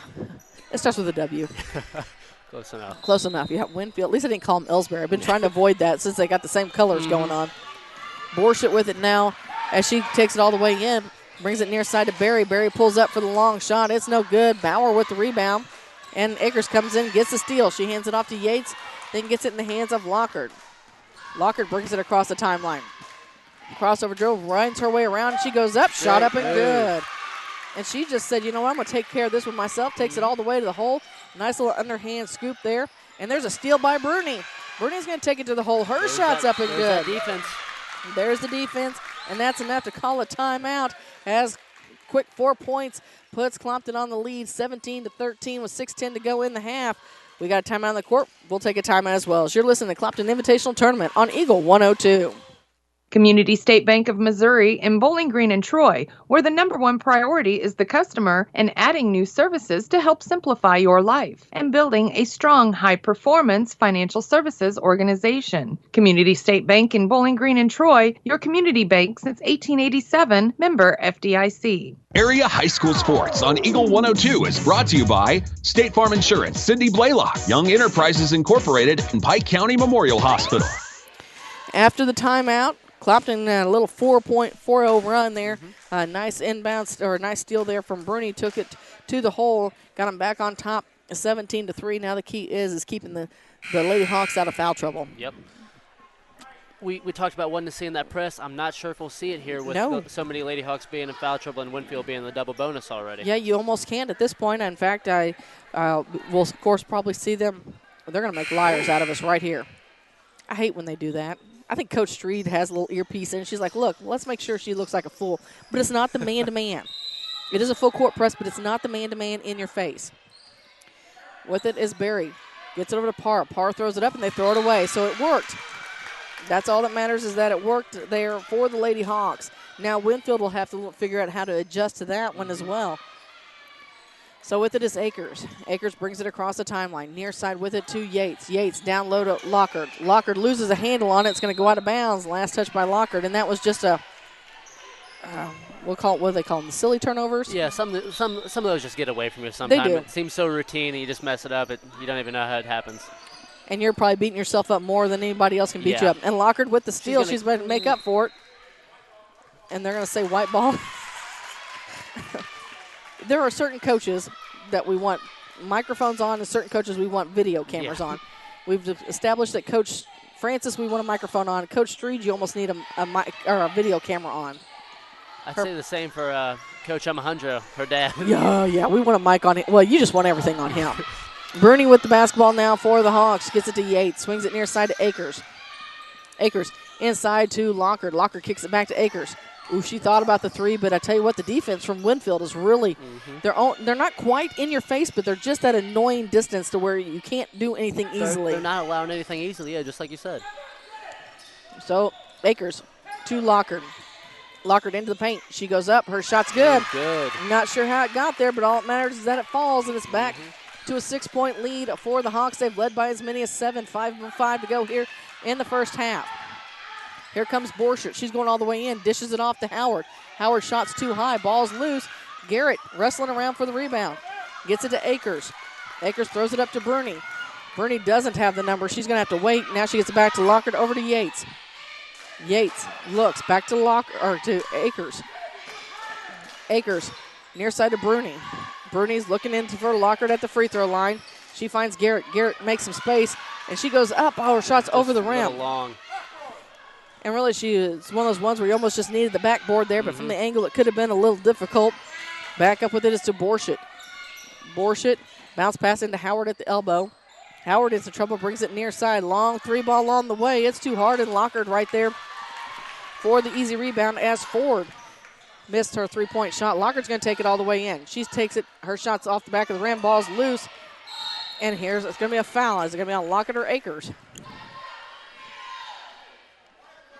That's Akers' third. Oh, no. Her third foul, 4:07 to go here in the first half. And that takes Borchert to the free throw line. So she'll go for two as we've been in the double bonus for a little while. We'll make sure to see if this is going to cause problems for the Lady Hawks with Taylor Akers with 3 fouls. First free throw shot is up and good. We talked in the pregame how she's been kind of their main ball handler. She has been. A calming force, and with her on the floor, I'd like to see how other seniors step up and fill those gaps. Leadership, yeah. And really, Brea Smith is the one that came in to fill her role. I think we'll see Madeline Bruni probably do some of the ball handling, the switch between the two of them. As the second free throw shot is on the way, it's off the mark. Coming away, though, she gets her own rebound. Ball's loose to Bauer. Bauer's got to kick it out to somebody, and then she finds Howard. Inside to Berry. Berry's shot's no good. And now the ball's loose, and Shannon Yates rips it away. It's going to roll around. It's going to go out of bounds. They'll say last touch by White. So it'll stay with the Winfield under their own basket on the near side. Coach Street was trying to get a timeout there, but couldn't quite get it. 19-14, 3:52 to go in the first half. Clopton on top. Borshett with it, gets it to Berry. Out to Howard. Howard over to the far side. Yeah, may got away with a little bit of travel. Now we're going to have another foul, and that's going to go against Smith. That's her third, too. Zach, have you thought about playing girls basketball? Not quite. Coach Street might be running out some players here before too long. So at the free throw line, I believe is Davidson. Free throw shot up and no good. Looks like the other Akers will come in and replace Smith. That's Madison. I call her Little Akers, even though there's not much difference between her and Big Akers. Maybe an inch. But she's one of those ones, I almost call her like a gnat, and I mean it in the best way possible. She is in your face. Lane violation on Davidson, but she's in your face, and she can give the fouls because she's not going to spend a lot of time on the floor, but she's pesky. right there. She is a pest. Timeout by Coach Street. We'll take a timeout as well. 3:42 to go here in the first half. Clopton leads Winfield 19-14. You're listening to Clopton Tournament on Eagle 102. As many as 50% of people don't take their medication as prescribed. Missing or not taking medication can be deadly. For questions about medication, visit your local Health Mart pharmacy, Bowling Green Pharmacy, located right on the square at 8 North Court in Bowling Green. High school sports on KJFM is brought to you by Abel's Quick Shops, Mike's Tire and Service Center, and All Parts. If you're just joining us earlier this evening, it was Monroe City getting the win over Elsberry by the score of 60-27. Silex defeated Louisiana in the other game 54-20. So the winner of this game will face Monroe City in the championship game. The loser will face Elsberry in the third place game. And Silex is awaiting the winner of the Mark Twain Wright City game. Over on the far wing with it is Lockard. Lockard backs it up. Top of the key. They give her a little bit of space. I wouldn't give her too much. We already saw her drop 1-3 tonight. Bruni with it now. She works against Berry. Takes it all the way down to the block. She tries to shoot over top of everybody. Nobody's there for the rebound. Board. Here comes Davidson. Davidson's taking it back the other direction, and Lockard has to get in position. She did a good job of not fouling. Garrett with the rebound. She hands it off to Lockard. Lockard, she finds the hole. She's going in. Shots up. It's no good, but she's heading to the free throw line. So Kerrigan Lockard back to the charity stripe tonight. They're going to get Bauer. And that's her second. That's her No, third. third. I'm sorry. Winfield's ninth. So Lockard at the charity stripe. Free throw shot on the way is good. 6-point lead. Clopton again is led by as many as 7. Hall returns along with Parr for Bauer and Garrett. Lockard ready for the back end of her two. Second shot on the way. Rolls around and it's good as well. Back to the largest lead of the night at 7. We talked about free throws too, and right now that's kind of what's keeping Clopton in this basketball game. And it's pretty much been Lockard from the charity stripe. They're taking advantage of the free ones. Davidson dishes it off to Berry on the near side. Bound even with the scoreboard table. She takes it to the top of the key over the far side of Borshett. Borshett back to Berry. Near side. She looks inside. Dribbles with the left hand to Borshett. Back outside. Excuse me, that was to Parr. Now to Howard. Near corner with it to Davidson. Davidson wants a three. Nothing there except for Kerrigan Lockard. She holds it like a baby. Now she's going to bring it across the timeline. She's kind of been running the key. Now she's going to take it and hand it off to Bruni. Bruni being very patient up top. She works around, loses a handle on the dribble, and it's going to be a jump ball. Possession arrow will stay with Clopton. And I like to see how patient she was out here. She wasn't letting Winfield's offense that was jumping at her and forced her to put the ball on the court any quicker than she wanted to. So we had to have a little talk between Bruni and Davidson. They did bump fists at the end. Borshett comes off the court. It's white ball. No, it says white. Thank you. Oh, that's what they were hollering too. Yeah. So Shannon will inbound the basketball. Gets it into Hall. Hall to Akers. That's Madison. Back to Yates. Yates wants the three. Oh, it's too tall. Ooh. Ball's loose. Howard comes away with it. She dishes it off. Push. throws a long pass up, and there's the travel they got away with, and it goes in the hole. Picking up that 2 points is Ford. And there's about a steal. Now Bruni gets it back. Bruni works through everybody. I tell you what, there's that ball handling we were talking about. Go on the way weave in and out. Just go on in, girl. There you go. You deserve that. Good take.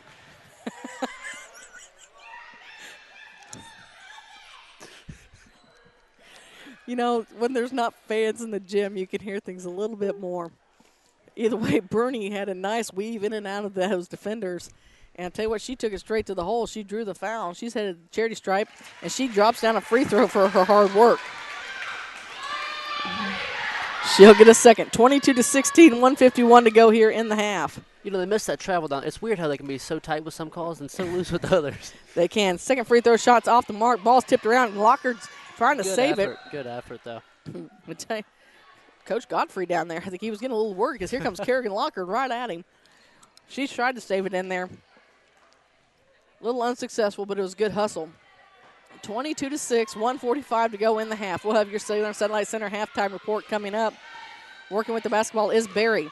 Barry gets it near side to Ford. Ford wants a three. It misses, and it's Lockhart there for the loose basketball. They throw it up to Yates. Yates brings it into the front court. She goes all the way in, runs right into Howard. And she'll go to the free throw line as Howard's going to pick up her second foul. Yates will head to the charity stripe. She'll get 2. 1:28 to go here in the first half. So Yates, first free throw shot on the way is good. She's usually a pretty good free throw shooter. Yeah, you don't win all those Elks free throw shooting championships if you're not good. Between her and Sean, I bet they got quite a few trophies I bet they stacked up do. in the living room. I bet I wonder what type of, kind of glass case Becky and Scott have to have just for those two's free throw shooting. Tell you what, it'd have to be a big one. And see, there went jinxed her. Typical. That's the story of my life. I don't know if you all know this or not, but I've actually had players ask me to stop talking about their free throws because I have a tendency to jinx. There was a jump ball tie-up on that rebound. Possession arrow favored Winfield. We're down to a minute 20 to go in the half. Clopton up top, 23-16. And there's a steal. Bruni's going to take it all the way in. She shoots over top. Her shot's no good, but Madison Akers there. Her putback's no good. We're headed back the other direction. Here comes Ford. And Madison's going to foul from behind, which I was getting a little scared because Kerrigan hadn't quite got her feet set just yet. So Madison with her first foul. And that sends Ford to the free throw line. First free throw shot is up and no good. She'll get a second. She slapped that ball back in disappointment. It was off the front of the rim, just a little short, little extra leg there. She's going to push it this time. This time it's a little too hard. And Hall was there as Coach Godfrey was talking to the Winfield players back at the bench. So we're down to minute 2 to go. Bruni gets it from Akers, back to Bruni, back to Akers. Over on the far side with it is Yates. Gets it to Lockhart. Lockhart one shot, one dribble into Yates. Yates eyes a three, and it's money. Shanna Yates with the tray. And that brings the momentum back in Clopton's favor, gives them their largest lead of the night at 10. Her first 3 of the night. Borshett with it over on the far wing. Akers going to pick up another foul.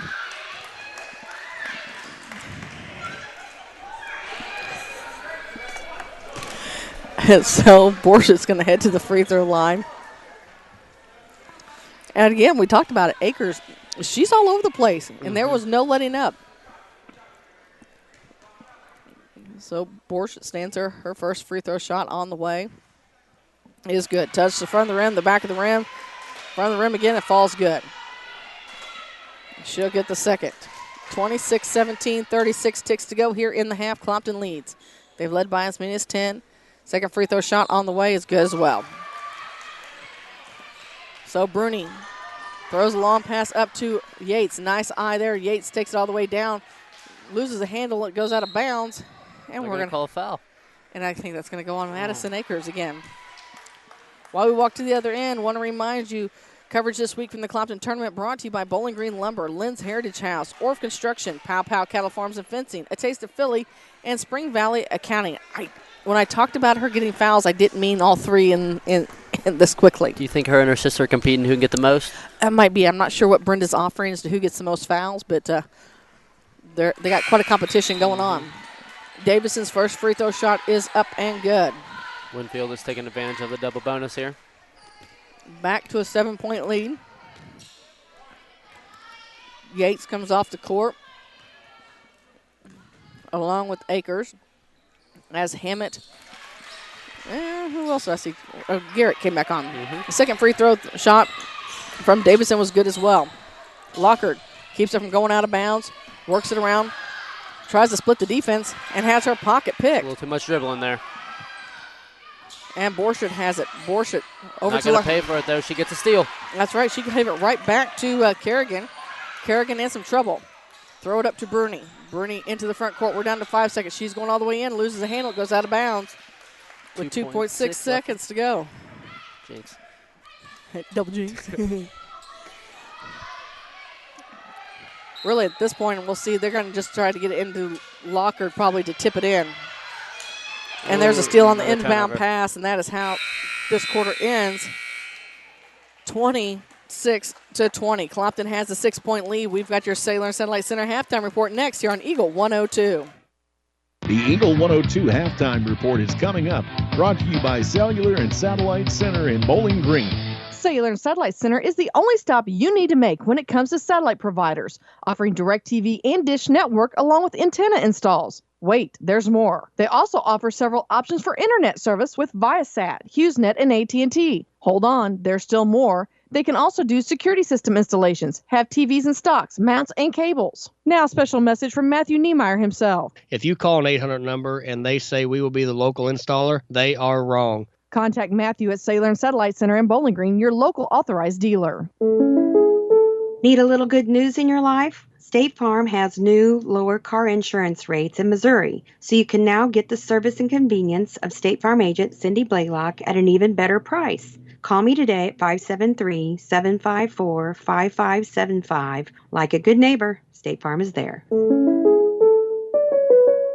Your 401k is likely one of your most important assets, but it's only one part of a comprehensive retirement strategy.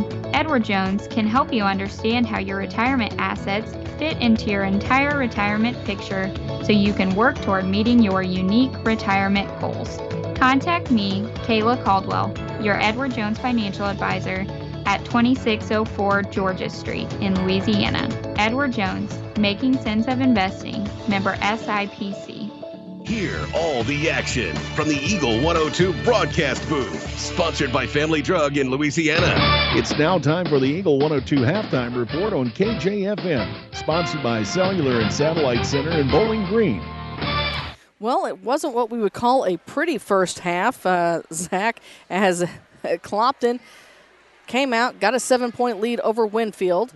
Then Winfield came from behind, down by 5 to take a 1-point lead. Then they kind of changed baskets back and forth, the lead a couple different times. Often does head into the locker room up by 6. They've led by as many as 10, but everybody's in foul trouble. I think that's easier than to try and narrow it down as to who's not in foul trouble might be easier than who is. I think just about every Hawk that's came in has gotten a foul. Oh, yeah. Has Kerrigan Locker got a foul? No, Kerrigan Locker does not have a foul, and Jasmine Hammett does not have a foul. About that. I think a good word to describe the first half is choppy. You could tell neither team could get into a very good rhythm offensively or defensively. A lot of turnovers, a lot of fouls, a lot of startup and stopping down. Nobody could really get into a good flow. Yeah, they could. And then the Clopton's 9 turnovers in the first half tell the story, and really they're almost matched. Winfield has 11, so I mean it's pretty tit for tat there. And speaking of tit for tat, free throw shooting wise, Clopton is ahead a little bit. They are 9 for 14 from the charity stripe, where Winfield is 8 for 16. So they've both about been to the free throw line the same number of times. Clopton's had a little bit more success there, and largely that's in part to Kerrigan Lockard, who has. I can't count right because I know that my numbers are off. I counted them incorrectly, so we'll figure that. But she's well into double digits here. I think she's got about 14. I think I counted it up. I think you were correct. I'm not sure what I was counting, but that wasn't correct. Then adding in there Shannon Yates, she had a big three, and that kind of helped turn the momentum as well. We saw a three from Taylor Akers early in the first. We had Kerrigan Lockhart who knocked down a three. Madeline Bruni, she's put up 4 on the night, a couple of those from the free throw line and plus a field goal. So it kind of tells you where the scoring is. But again, Kerrigan Lockhart inside. She's had some success, but really more from the charity stripe than anywhere. As far as Winfield goes, their leading scorer right now is, I think it's Renee Lee. Renzili, thank you. That's a different one for me. She has 6. Davidson on the night. It's a good thing I sometimes just have to call last names. Lily Borshett has 5. Leanne Ford with 4. With 3 is Cadence Berry. And 2 is Elena Parr. And as I mentioned, they are 8 for 16 from the charity stripe. In the other gym right now, still in the in the third quarter already, Mark Twain leads Wright City 29-16. We'll take a break here on the Cellular and Satellite Center halftime show, not post-game. We are in the halftime. The halftime show, when we return, we'll recap scores from tonight and set up tomorrow night for you as you're listening to Clopton Invitational Tournament on Eagle 102. Cellular and Satellite Center is the only stop you need to make when it comes to satellite providers, offering DirecTV and Dish Network along with antenna installs. Wait, there's more. They also offer several options for internet service with Viasat, HughesNet, and AT&T. Hold on, there's still more. They can also do security system installations, have TVs in stocks, mounts, and cables. Now, a special message from Matthew Niemeyer himself. If you call an 800 number and they say we will be the local installer, they are wrong. Contact Matthew at Cellular and Satellite Center in Bowling Green, your local authorized dealer. Show off your school pride today with the Bulldog debit card from Bank of Louisiana. Every time you use your Bulldog debit card, Bank of Louisiana will make a donation to the Louisiana School District. Stop by the bank today and get your new Bulldog debit card so you can start supporting the teachers and students with every swipe. The Bulldog debit card from Bank of Louisiana. Member FDIC. This is Tracy Brookshire with the Pike County Health Department. With community transmission cases increasing in Pike County, it's becoming more difficult for healthcare providers to contact positive cases the same day these results are received. The state of Missouri has mandated that we prioritize first the investigations for school exposures, individuals 65 years and older, and cases associated with long-term care facilities. Those that do not fall into those categories will likely experience a delay in initial contact. Therefore, we have made some changes with our calling procedures to help streamline and make our calls more efficient. It is critical that if you have received a positive result or know you have been exposed to someone with COVID-19, you need to begin a 14-day quarantine starting from when your symptoms began or the last day of exposure to the positive case. Your patience awaiting your initial call from our office is very much appreciated. Visit our dedicated COVID page on our website, PikeCountyHealth.org, for more information. Eagle 102 Sports on KJFM is brought to you by Ingram Plumbing, Bowling Green Pharmacy, and Mid-America Auto and Towing. At the half, Clopton leads Winfield 26-20. We've got just a little over 3 minutes to go here in the half. If you just joined us earlier tonight, Monroe City defeated Elsberry 60-27. Monroe City in the championship game. Elsberry will be playing for third. They're awaiting their their competition from this game. In the other gym, Louisiana fell to Silex 54-20. So Louisiana, as tournament week is over, and Silex is awaiting the winner. As right now, Mark Twain is leading Wright City in the third. Tomorrow night, it's boys semifinal action. Number 1, Monroe City will take on number 4, Louisiana, in the new gym at 5:30, followed by number 2, Winfield, taking on number 3, Clopton. In the old gym at 5:30, number 8, Silex will face number 5, Wright City at 5:30, followed by number 7, Elsberry, taking on number 6, Mark Twain. All right, Zach, if you were sitting in Coach Street's shoes right now, what would you be telling the Clopton Lady Hawks? Well, I think their defense as a whole has been great, in the half court, but they've given up a lot of how should I say that? Points off turnovers, and at the free throw line, Winfield has taken advantage of the mass fouls that they've had. So really, you're going to have to stop fouling. Just take care of the ball and stop fouling. Now, we have admitted in the last game, we have admitted in this game that they're having a little bit of help with those fouls. And, Clopton Lady Hawks, as a rule, history proves that they sometimes excel when they're allowed to play. When you kind of restrict them, and we call ticky-tack fouls and things like that, that kind of hinders them. It takes them a little while to adjust. So we will see what type of adjustments they made. As far as Winfield, what advice would you have for them? Winfield, just basically the opposite of what I just said, crash the boards, but, try to force Clopton to not only take bad shots, but make some risky passes, get out in passing lanes, really try to get deflections and cause some turnovers and get moving in transition. What I would like to see here in the second half, Kerrigan Lockhart has no fouls. I'm not saying I want her to start fouling, but at this point in time, Josie Bauer, she has 3 fouls on her. At this point, now's the time to get underneath the basket and really kind of push your way around and work for some of those rebounds underneath. Understand playing it a little safe there in the first half because you need to stay in the basketball game, but you've saved all your 5 fouls here for the second half, so let's get in there and take care of business. As far as the others go, I mean, Mary Margaret, she had 3 in the first? I feel like it was really early. She had hers. I think she only has 2 right now in the game. Oh, she does. She got them. No, you're right. She has 2, but she got them early in the first. I think she got them early in the first. So she has a few to give. So, again, those rebounds, you can be a little bit more aggressive. It's more the guards at this point that have to be kind of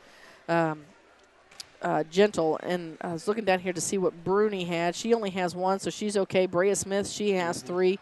As we mentioned, Logan Hall has 1. So it looks like they could, underneath the basket, step up a little bit more. I was looking over here on Winfield. Really, Bauer's the only one they have with 3. Everybody else has 2, but it seems like, man, they were all going to the free throw line a lot. So we'll see who has it. Looks like it's going to be Clopton starts with the ball here in the second half. It's going to be Bruni, Akers, Yates, Lockhart, and Garrett. Winfield is making their way out. Bauer, Howard, Ford, Borshett, and Berry. Looks like they're going to not even apply any pressure until Akers brings it across the timeline. Here we go. Second half action underway as Akers takes it over to the far wing. Bounce pass to Yates. Yates likes it over there in those corners. Lockhart spins around, tries to draw an early foul from Bauer, but nothing there. Ball goes out of bounds, so now Yates will inbound the ball. Good little play there. Miss Street drew up to get the ball to Lockhart early. They look now, they get to Lockhart, and she takes it off the glass, and it's nice. And I saw Kerrigan clap her hands up the elbow, and I think if they had given her the ball a little quicker, the referee had given the ball a little quicker, they probably would have found her at that elbow. But she made her way through, and now it's Borshett gets it to Howard. Howard over on the far side to Berry, back to Howard, top of the key. Now Yates breaks it up, and it looks like Clopton may have gone into a zone defense. So Borshett will inbound the basketball in the middle of Winfield's bench. 28-20 as we're just getting started here in the third. Berry up top with it. She works. Crossover now. Bruni and Akers try to cut her off. She has to pick up her dribble and dishes it off to Borshett over on the far wing. They give Borshett room.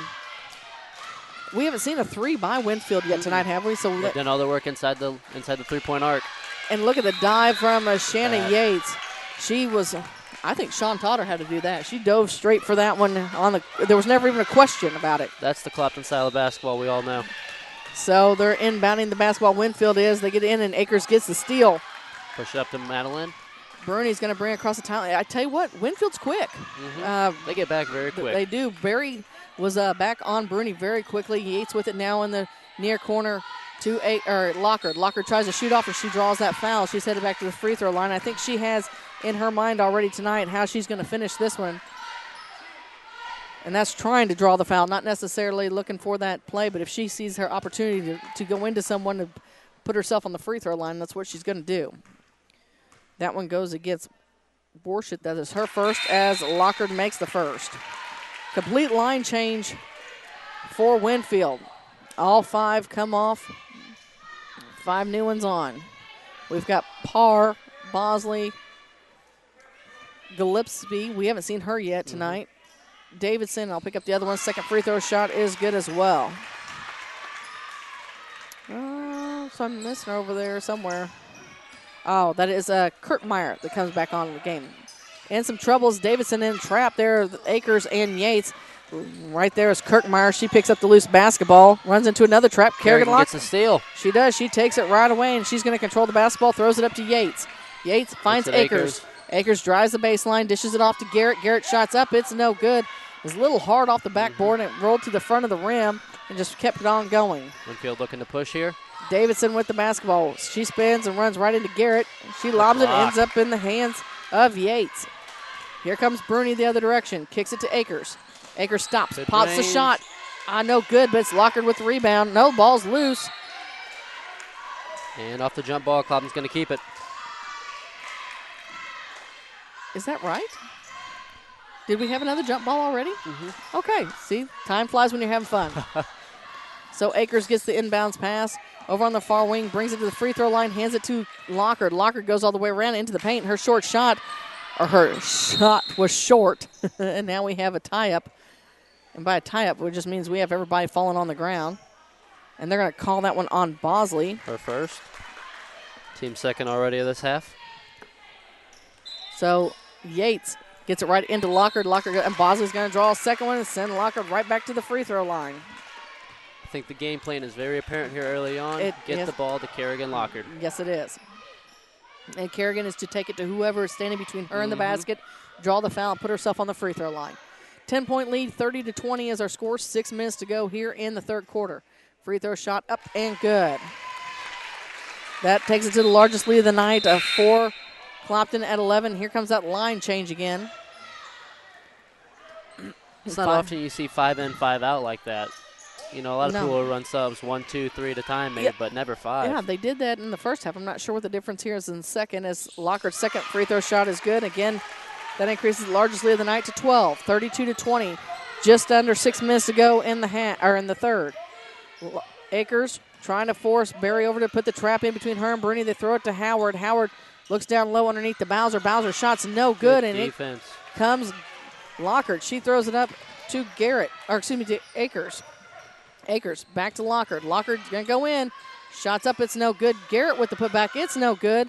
Ball's tipped around a couple different ways and ends up in the hands of Ford. Ford dishes it off to Berry. Berry brings it near side to Borshett. Borshett looks inside, nothing there.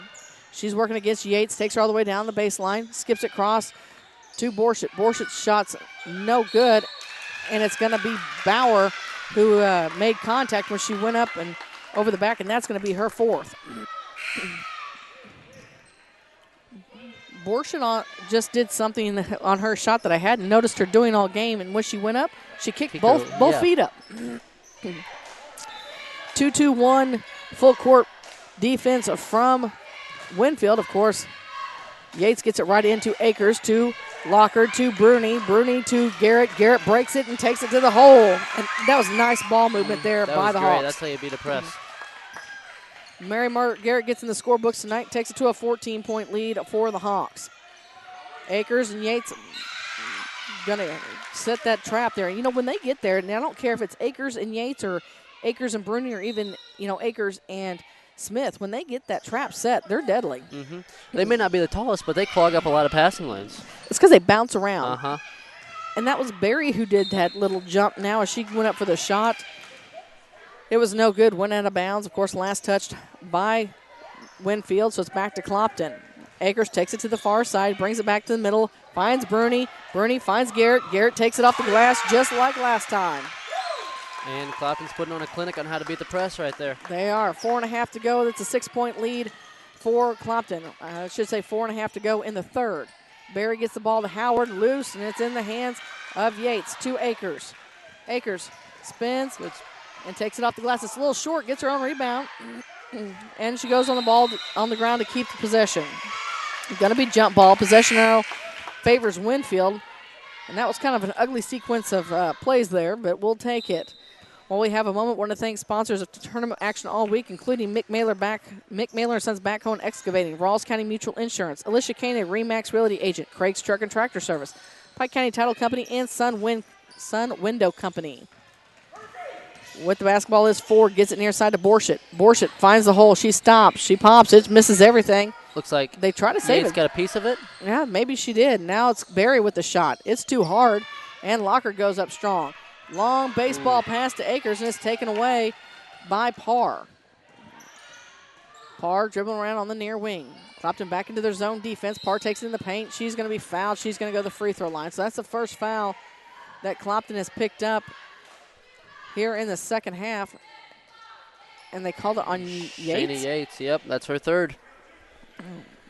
And 2 shots for Parr. 3:44 to go here in the third. Clopton on top, 36-20. Parr's first free throw shot is up and good. So Smith and Hall come in for Lockard and Yates. I'm sure they're giving Lockard just a little bit of a breather. She won't sit long. Parr's second free throw shot on the way, and it's good as well. Nice free throw shooting there by Elena Parr. Smith gets it to Akers. Well, they learned their lesson. No full court Yep, they press pulled off this that time. press. Near side and now it's taken away by Parr on the steal. Maybe more problematic. So Parr backs up, dishes it off to Borshett. Now it's taken away by Bruni. Bruni has her pocket pick from behind. Ball's loose, and it's going back the other direction. So back-to-back turnovers, and Parr goes up for the shot. It's no good. Ooh, that's a late call. Oh, really? That's going to go on Taylor Akers. That's her 4th. That was extremely late.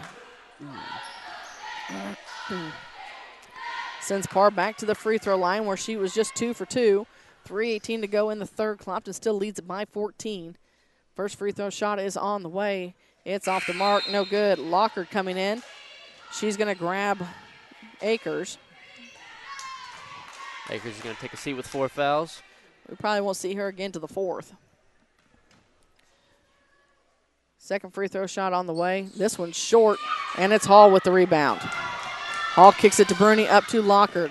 Lockard loses control of the basketball, saves it from going out of bounds, gets it to Bruni. Bruni finds Garrett. Garrett's good. Garrett has come in and put 6 points on the board here in the third quarter. 3 minutes to go. 38-22 is our score. Back to a 16-point lead for the Hawks. Another foul by the Hawks. Get Madeline. Oh, no, it's going to be called on Winfield. By 22. We're going to get Marge, actually. Oh, so I did see that right. It was it was against Clopton. So with the basketball over on the far side was Berry. Forward with it now, splits the defense into the paint. Her shot's up, it's no good. Garrett with the rebound, kicks it out to Lockard. Street has been trying to call a timeout for a little bit. She wants a full timeout with 2:43 to go in the third.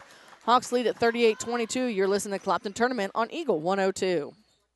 Bowling Green Insurance is here to serve all your insurance needs. Bowling Green Insurance offers companies to cover your farm, home, auto, and crop needs. Give Bowling Green Insurance a call today to get a quote. 573-324-CROP. Area High School Sports on Eagle 102 is brought to you by Community State Bank of Missouri, Family Drug, and Pike County Health Department, Home Health and Hospice. So we're in a timeout right now. Clopton leads this one 38-22. Zach, it's been a little bit better second half. Clopton's cleaned it up just a little bit. They do have 3 turnovers here in the third, but foul trouble continues as Taylor Akers had to take a seat on the bench. She has 4 fouls. I don't know that I've ever seen her foul out of a game. This could be a first. This could be a first. Hopefully not. Fingers crossed. I'm trying to remember in the 4 years that she's been playing varsity for the Hawks, I don't know that I really remember her fouling out. And at least definitely not yet this year. I haven't seen it. And she's one of the leaders that they need on the court where they can. Well, even while off the court, she's doing a great job leading from the bench, talking to her teammates, encouraging them, putting them in the right spots. I think she's doing a great job. So Lockard with the basketball. She brings it across the timeline, dribbling with the left hand, spins at the top of the key, feeds it over to Bruni. Bruni saves it from going out of bounds, tries to get it down low, and she's going to double. Yeah. She tried to go up, and it just came back down with it as well. It's just one of those mental ones that you look to make those passes, and then when you go to make it, it's not there any longer. And what do? So Berry with the basketball. She splits the defenders, kicks out near side to Borshett. Borshett from the block, extended her shots up and good. That was a nice shot, and there for Lily Borshett as she just gently put it up in there is nothing but net. Lead down to 14 for Clopton. Bernie wants the 3. It's short. It's Logan Hall with a rebound. And she gets it back to Lockard. Lockard takes it in the paint. Her shot short, gets her own putback, and this time it's good. Kerrigan Lockard, she's exceeded 20 points now tonight here in this basketball game. She has half of the 40. So it's 40-24, back to the 16-point lead, 150 to go in the third. Borshett eyes a 3. It's no good. Ball's out of the reach, and Garrett reels it in. She gets it back to Lockard. Lockard trying to get some distance between her and Davidson, as Davidson's quick with the defense. Her angles are really good as Bruni looks for that 3 again, decides to put it back up to Lockard. Lockard takes in the paint, down low to Hall. Hall off the glass is no good, gets a rebound, puts it back up, draws the foul. Logan Hall headed to the charity stripe. Logan Hall's another one of the ones that missed a good portion of last year. I believe is in this tournament, tore her ACL. Yep, I think it was in the championship game. I believe you are correct, against Monroe City. 1:30 to go in the third. Clopton on top, 40-24. Logan Hall at the free throw line. First free throw shot's nothing but net.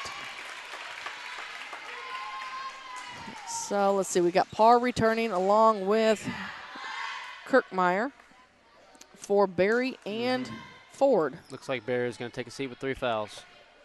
That is who they call that as. Hall's second free throw shot's on the way, and it's money as well.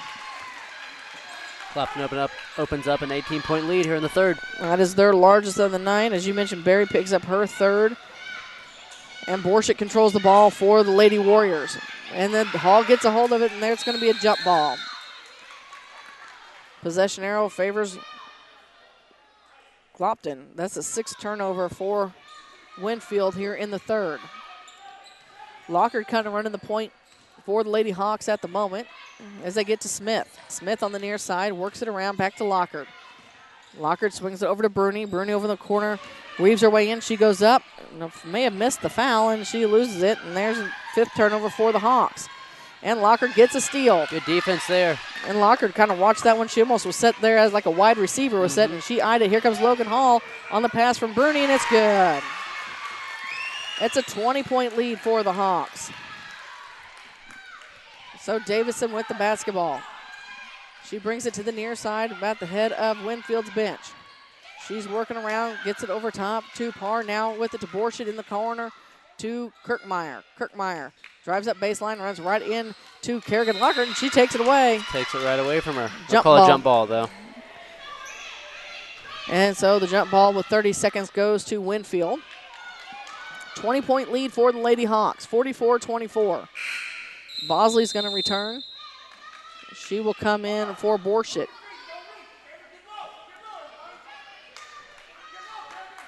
So with the basketball, the inbound is the Lady Warriors. They're looking to get it in to Kirkmeyer. Kirkmeyer runs right into Hall, and they go out to set the trap. Now to Howard. She thought about the three.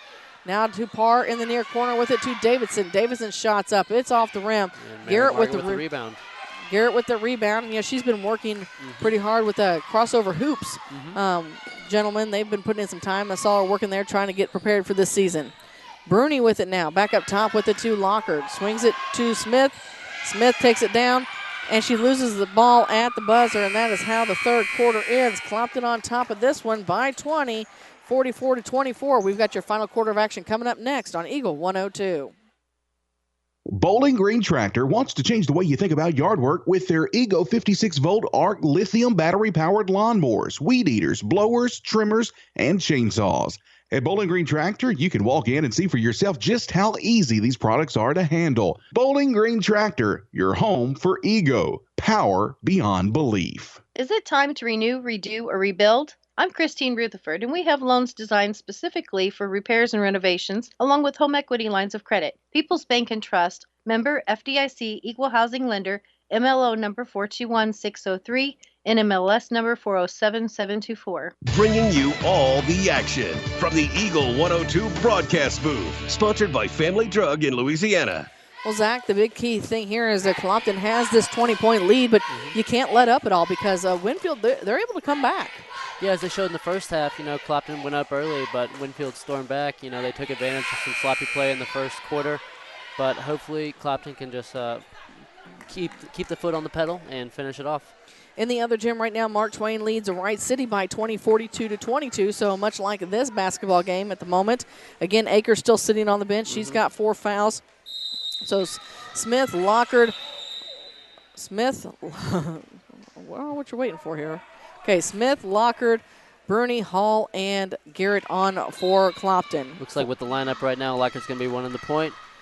It is, and I tell you what, they brought Bauer up top as well to kind of work on some of this. As Smith works around past Bauer, Bauer's playing with 4 fouls.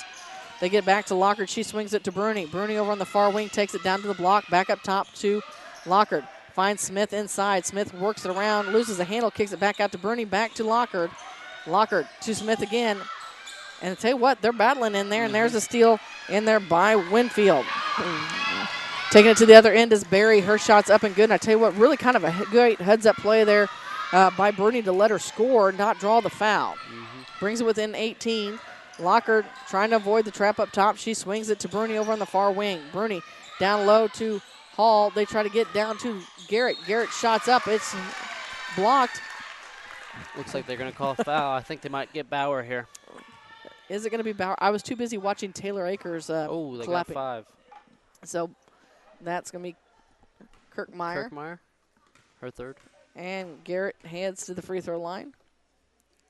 First free throw shot is good. I think Winfield is just as shocked as everybody else that they nailed 5 with that one because they had a player coming up off the bench ready to replace Bauer. So Garrett's second free throw shot on the way is good as well. Shannon Yates going to check back in. And while they do that, I want to also thank McCoy Blossom Funeral Homes and Crematory, Northeast Missouri Title Company, McDingers, Calvert's Insurance Agency, Brown's Processing and Smokehouse Meats, and Hayden's Motorsports Centers, all sponsors of Clopton tournament action all week here on KJFM. So with the basketball is Barry. Barry brings it to the near side, back over to the far wing. Howard with it, looks downside to Bauer. Bauer spins her shot off the glass. It's up and good. That is her first 2 points of the night. 46-28 is our score. 6:52 to go in the ball game. Lockard with it up top, brings it near side to Yates. Yates to Garrett. Garrett back to Yates. Yates getting some pressure. She swings it over to the far wing to Bruni. Now to Lockard. Winfield is applying more pressure, try to get some more deflections. See if they can capitalize on those. And now we've got an offensive foul, and I believe they're going to call it on Garrett. And that'll be her 4th. So checking back in the basketball game is going to be Ford. She's going to come in for Kirkmeyer. So Clopton now with 2 players with 4 fouls, and that's our 4th team foul. Barry brings it across the timeline, a 1-2-2 zone from the Hawks. Bruni up top, Garrett and Yates on the wings. Lockard and Hall down low. Bauer has it up top. They feed it to Ford. Ford eyes a 3. It's going to be short. Hall's going to pick up a foul on the floor as she was going for the rebound. That'll be her 2nd, team's 5th. So Barry will inbound the basketball along the baseline on the near side for Winfield. They get it in.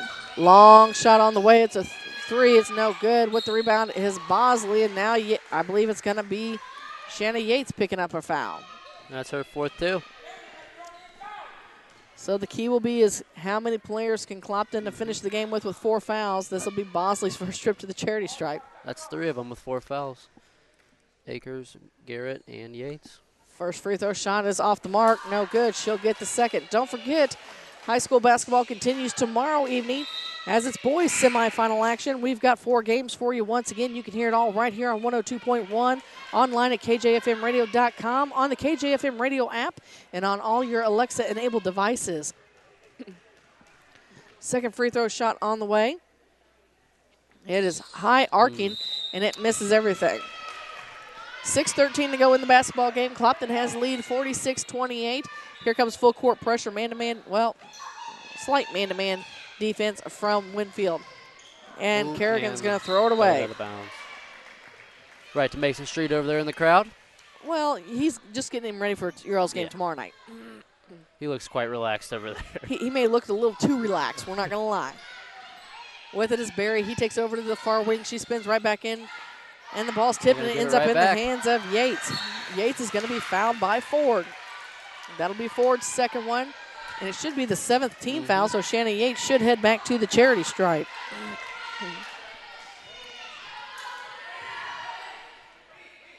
So Yates will stand there. She'll get a 1-and-1. I laugh as Coach Street's drawing up a play to show Bruni in the middle of it as they're discussing it. Yates stands her toe to the free throw line, dribbles a couple times, spins it in her hands, shot up on the way, and it's money. Good. She'll get a second. 47-28 is our score. Looking to make it a 20-point lead once again. 5:58 to go here in the ball game. Yates spins again. Shot on the way. This time it's too hard off the back of the rim. With the rebound is Winfield. They throw a long pass up to Barry. Barry kicks it back out to Parr. Parr looks for the 3, and it's good. Got it. She drains the tray and makes it a 47-31 game. Yates to Lockard. Right back to Yates. Yates loses a handle on it and hands it right back to Winfield. Taylor Akers up off the board or off the bench. Bosley shot, throws it up. It's no good. And now there's Davidson. Ball's loose. Finally coming away with it is Ford. Not the prettiest game we've seen here at the Clopton High School, and Shanna Yates just fouled out. That is her 5th. One of those contact ones where the girl fell to the ground after she made contact. Taylor Akers up off the bench. Crowd gives a round of applause for Shanna Yates. And it's going to send Davidson to the free throw line for a 1-and-1. So Davidson stands at the charity stripe. 47-31, 5:21 to go here in the ball game. Free throw shot is short, and ball's loose. Winfield ends up with it. And finally coming away with it is Lockard. Lockard tries to feed it to Akers, and it goes out of bounds, so it's going to stay with Winfield. We talked about Winfield can get back in this pretty easily. They apply some pressure.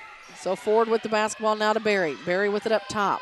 You know that they're going to be eyeing Akers. She's playing with 4 fouls right now. As is Garrett. As is Garrett. So if I'm Winfield, that's who I'm going towards. Over in the far corner with it to Ford. Ford steps in. Her shot's up. It's no good. And Garrett with the rebound. Garrett hands it back to Akers. Akers throws it up to Lockard. Lockard working around. Throws it to Bruni. Bruni over on the far wing. Puts the ball on the court. Finds Lockard. Lockard working around. She's going to draw the foul. They're going to hit Bosley with her 3rd. They are, and I kind of like how Bosley looked back at the bench, and she's like, it's okay. It's okay. So Lockard back at the charity stripe. She hasn't been there yet here in the 4th quarter. We've played almost 4 minutes. 4:41 to go in the ball game. Free throw shots up and no good. See, that's what I get for drawing 2 little circles too early for her. She kind of been on a roll. Clopton keeps it off the rebound. So Bauer comes back into the basketball game as Parr's going to take a seat. Now Bauer's playing with 4 fouls as well. Well, they get it in to Bruni. Back up top to Akers. Akers all the way over, hands it to Lockard. Lockard works it into the free throw line. Back out, dishes back to Akers. Akers, she's going to be fouled, and that's going to be by Ford. Now, something that we hadn't talked about, Zach, and Clopton girls has a tendency to kill clock like nobody else. And so I was kind of anxious to see if we were going into the clock killing mode. Akers with her first of the 1-and-1. Shots up, and it's good. Her first point since the first quarter. And she came with that one of the 3.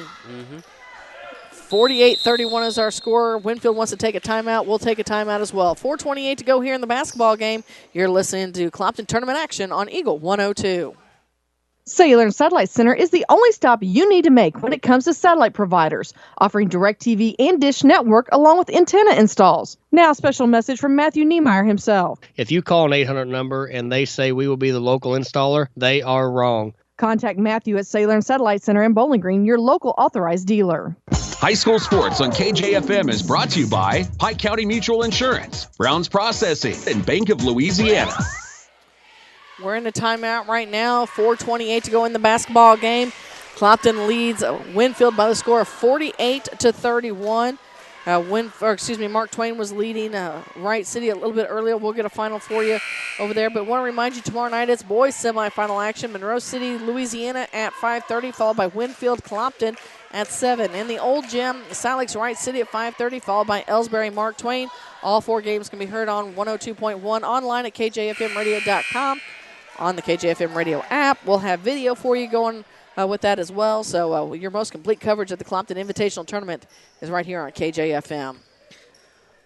Akers back at the free throw for the back end of a 1-and-1. She sunk the first one, so she's getting the second. Free throw shot on the way, and it's good. They didn't ice her at all. Makes it a 49-31 basketball game. Did a good job stepping up and hitting those free throws. 4:20 to go in the ball game. Here comes Barry with the basketball. Finds Bauer. Bauer playing with Ford. Bruni got another steal as it was to Davidson. Now to Ford. Brings it back to Barry. Barry eyes a 3, and it's short. And Bauer almost gets the behind the back again, or the contact. And a long shot on the way again. Nothing there. Finally, Bosley comes away with it. Back. Ford is trying for those 3s. And finally, it's going to end up in the hands of Winfield still, because it went off the hands of Mary Margaret Garrett. She tried. They took 3 threes on that possession. She attempted. Davidson, I'm not sure what she was doing. She almost looked like she was trying to avoid touching it, like it was going to stop the clock, the count. But there's the 5-second count. It's going to be a 5 count. I'm not sure what was going on there early. I'm not real sure either. She had her hands behind her back, so I'm not real sure. Almost like she was acting like she wasn't ready for it, but the ref wasn't buying into it. She just set it down. He wasn't playing that game, and there's going to be a foul. Making contact is going to be Ford. It's going to send Akers back to the free throw line. Ford now with 4 fouls. And I hate to break it to Winfield, but that's not how you get back into this basketball game with 3:55 to go and you're down by almost 20. Akers at the charity stripe. Shot on the way. Rims in and out. No good. While she is set for the second, I want to thank Midwest Heating and Cooling, One Multi-Sports Complex, Wood Smoke Meats, Penrod Real Estate, Liggins Flooring, and Bowen Construction, all sponsors of this year's Clopton Invitational Tournament. So after sinking 2 free throws, Akers missed those 2, and now it gets it in the hands of Ford. Works around, or excuse me, that was Davidson. She may have gotten away with a little bit of a walk there, and she was going with the Euro steps. With the rebound, and they're going to call a double. Okay. Some peculiar officiating, I'd say. That's the word we're going for. Yeah. And really, turnovers are something that Coach Street's going to be looking at here. Again, there she went with the hands behind her back again. I don't know what Davidson's doing.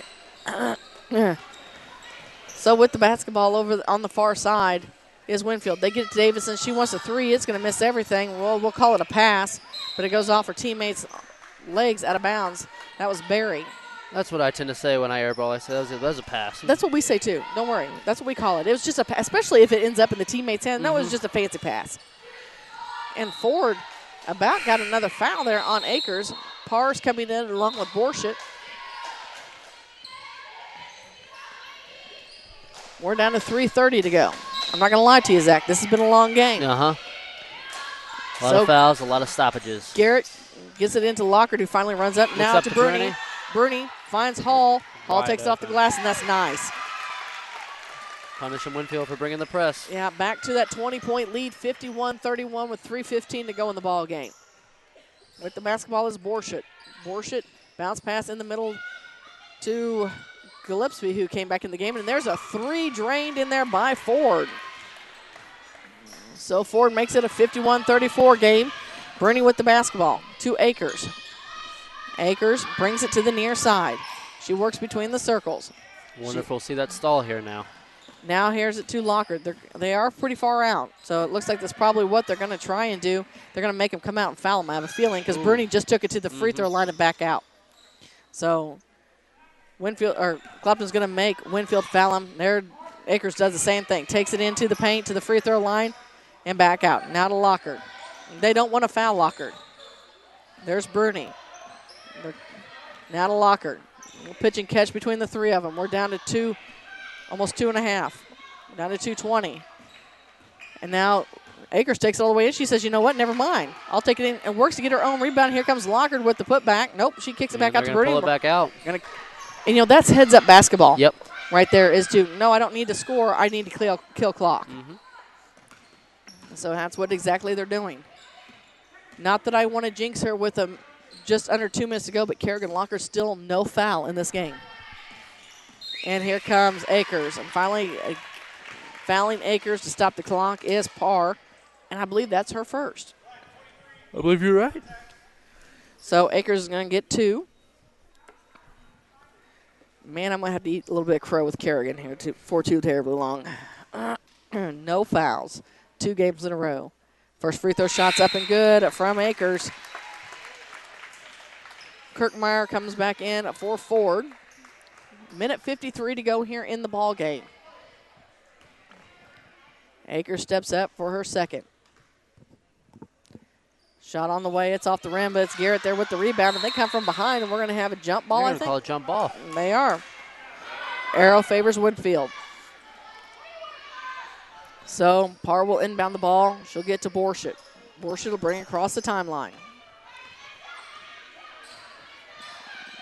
Borshett looks to swing it over to Parr on the far wing. Back near side to Borshett again. She's looking inside, nothing there.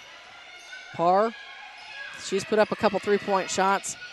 or attempted shots, and she hands it to Borshett. They look to run a little bit of a weed. Now Parr has it. She tries a three, misses everything, ends up in the hands of Lockard. Lockard throws a long pass Good down catch to there from Akers.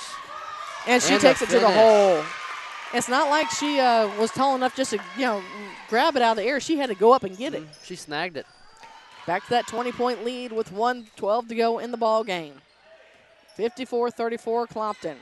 It didn't start out as all Clopton. It was kind of a back-and-forth game in that first half. Clopton's kind of opened it up here in the second. And adding to it is Gillespie. She gets in the scorebooks tonight. We've got a final from the other gym as Mark Twain beats Wright City 46-25.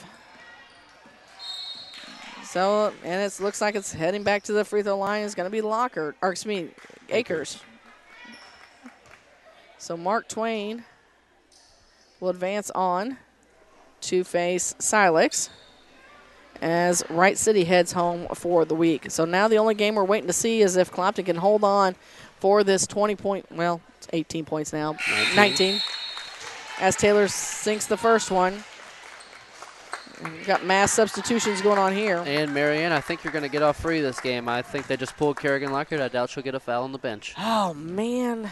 Yep, I'm going to have to eat a little crow with her a little bit later, but that's okay. Second free throw shot is good as well. 20-point lead for Clopton. They'll move on to face Monroe City for I don't know how many years straight now. As Winfield has it over on the far wing to Kirkmeyer. Kirkmeyer shot's no good, and coming away with the basketball is supposed to be Stacia Talbert. They're going to call it a jump ball instead. Either way, it heads back to Clopton with 30 ticks to go. So Akers going to take her time, bring it across the timeline. I tell you what, the Winfield-Elsberry game should be a fun matchup for that third place title. Over in the far corner with it is Smith. And she takes it down the baseline, kicks that to Talbert. Talbert back to Akers. Looks like she'll hold it for the last 10 seconds. If she can. Gets it to Hammett. They want Hammett to score. Her shot's no good. And they're fighting for it. They are. Brea Smith takes it. She's going to go all the way in. And she loses the handle up, but that's how this basketball game ends. Clopton wins this one 56-36. We've got your post-game show coming up next here on Eagle 102. The Eagle 102 post-game show is coming up, brought to you by Abel's Quick Shops.